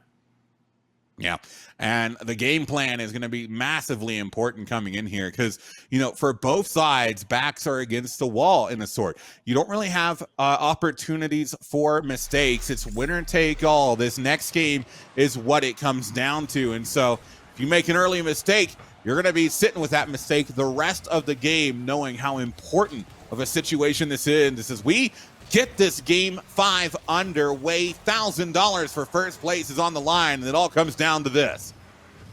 Yeah, and blame Kevin. I'm kind of looking at him to be that X factor for Double Tap, for him to get involved just a little bit more, be a little bit more of a presence out here on the pitch, and less of kind of just the backbone for Angry Bullfrog. We'll see if he's able to do that here in game number 5. I think that is the one thing that could catch Boost Collectors off guard and give them an advantage, as Angry Bullfrog going to be dropped a gift and be able to tap that one in. So Double Tap getting on the board early here in our game 5 grand final. Yeah, and I mean, that's just patience coming from Angry Bullfrogs. Able to follow it around through the corner. Good communication from his teammate, who I'm sure was letting him know that there was no one really quick to challenge him on it. Allowed to just fall in front of net, knock it through. And the first goal going to Double Tap, though. Boost Collectors have shown that they can respond quickly. Stairs looking to send this downfield. Trying to pick up that boost. It is a 50-50 that's coming out in front over top. It'll be high off the backboard. Blame Kevin. No, not going to be able to find the touch. Stairs sending it in, but it's just wide. Yeah, tough spot for Blame Kevin to be in there. Tried to make that save, but ran out of boost mid-attempt. So thankfully, it doesn't convert into the Boost Collectors being able to catch up, and here's Angry Bullfrogs securing that clear for his team. We'll see if he has anything to say. Maybe extend this lead 2-0. Well, sidewall touch again. Oh, a bit of a backflip. Unfortunate there. Stairs stopping, making sure he doesn't play it out in front of his own net, and Turdy able to take back control. Great recovery, but the defense rotating around quickly from Double Tap is Angry. Not quite able to follow that one up. It's still sitting on the left side. 50-50 going to come up and around. Might be an opening here, but Stairs can't get there in time. Manturdi has to play it away, but it could be in a shooting opportunity off the backboard, but a favorable bounce, but no one there from Double Tap to take advantage. Unfortunately, that shot off target, though the follow-up will be on, and Manturdi will get Boost Collectors back level. Yeah, Kevin kind of just got caught watching. Wasn't sure if that shot was going to be on point. Realized it was wide. Tried to hit the backflip for the save, but Anserty with the great positioning and great patience, able to just tap that one in to tie us up at ones. Less than 3 minutes left to play here, and this one is going to the absolute wire. Side corner again. Played all the way out. This will be towards this side wall to pick up off the backboard. Angry Bullfrogs gets one. Another. A little bit of a 50 there coming off to the side. It'll be a shot, but it's going to be just wide. There's the follow through here from Angry Bullfrogs. Oh, has the boost to potentially do something with it, but can't follow it up. They're both overcommit really far upfield. Fortunately for Anturdi, that shot not on target, but the follow-up will be, and Boost Collectors will take the lead. And I think this is kind of going to trusting your teammate a little bit. If I'm Angry Bullfrog, and, I saw the previous attempt at a save from Kevin, maybe I'm doubting in my mind a little bit, maybe starting to distrust my teammate. Whereas in the hands of Boost Collectors, Antrady and Stairs Are Hard have just been able to consistently rely on each other a little bit more. So there's always that weird little voice in the back of your head that says, you know, hey, I need to do more here. I need to do less here, you know, whatnot. But Antrady and Stairs have been able to play off of each other so perfectly throughout this whole series that I think Boost Collectors probably more comfortable out here in the grand finals in this game 5 situation than Double Tap would be. And I think it's starting to show here now. Yeah, I think it is as well. Getting that 2-goal lead gonna go a long way and putting the sort of mental pressure on Double Tap. As it comes through here, Angry Bullfrog unable to quite push it around. Will be a send back downfield. This one on target. Blame Kevin. Over towards the sidewall again. Oh no, is that an own goal? It almost was. It was almost a pass as well, but Anturdy couldn't finish it off either. Blame Kevin then dropped down and cleared it away, and Double Tap going to be breathing a sigh of relief there. Yeah, here's Kevin, an opportunity. There was a demo there, so a strong clear here could lead into an offensive opportunity for Double Tap. But I think Antrady and Stairs Are Hard just playing at such a high pace right now. It's been tough for Double Tap to find their footing once that lead had been lost.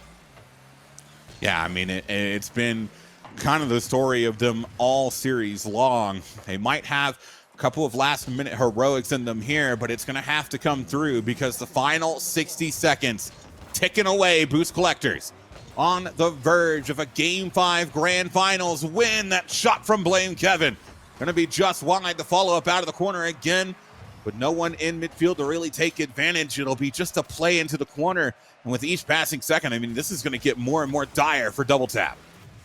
Yeah, and you can tell in their play style right now, they're getting scrappy, trying to find these shot attempts. A great attempt to set something up there for Double Tap, but that shot not going to find the net. And these are, like you mentioned, precious seconds. And if this is another Boost Collector goal, that mountain just got a little taller to climb for Double Tap here.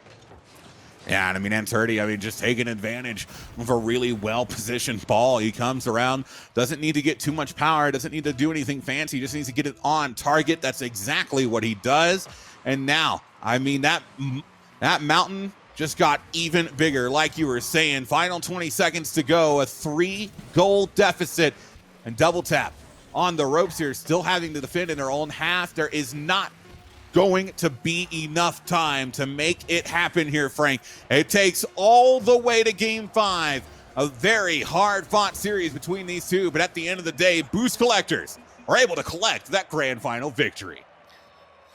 Yeah, and they did it in a great way. Something you love to see teams do, at least in my opinion, is kind of have that game plan and then have the confidence to just see it through.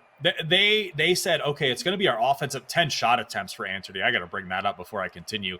Antrady really being the playmaker there in the grand finals. But that's been their game plan the entire grand finals. The entire tournament here today was that relentless offensive pressure. And they said, this is what we're best at. This is like what we've identified as our core strategy. We are not going to waver from it. We trust it, and they saw it through, and it paid off for them. They have won the grand finals here today.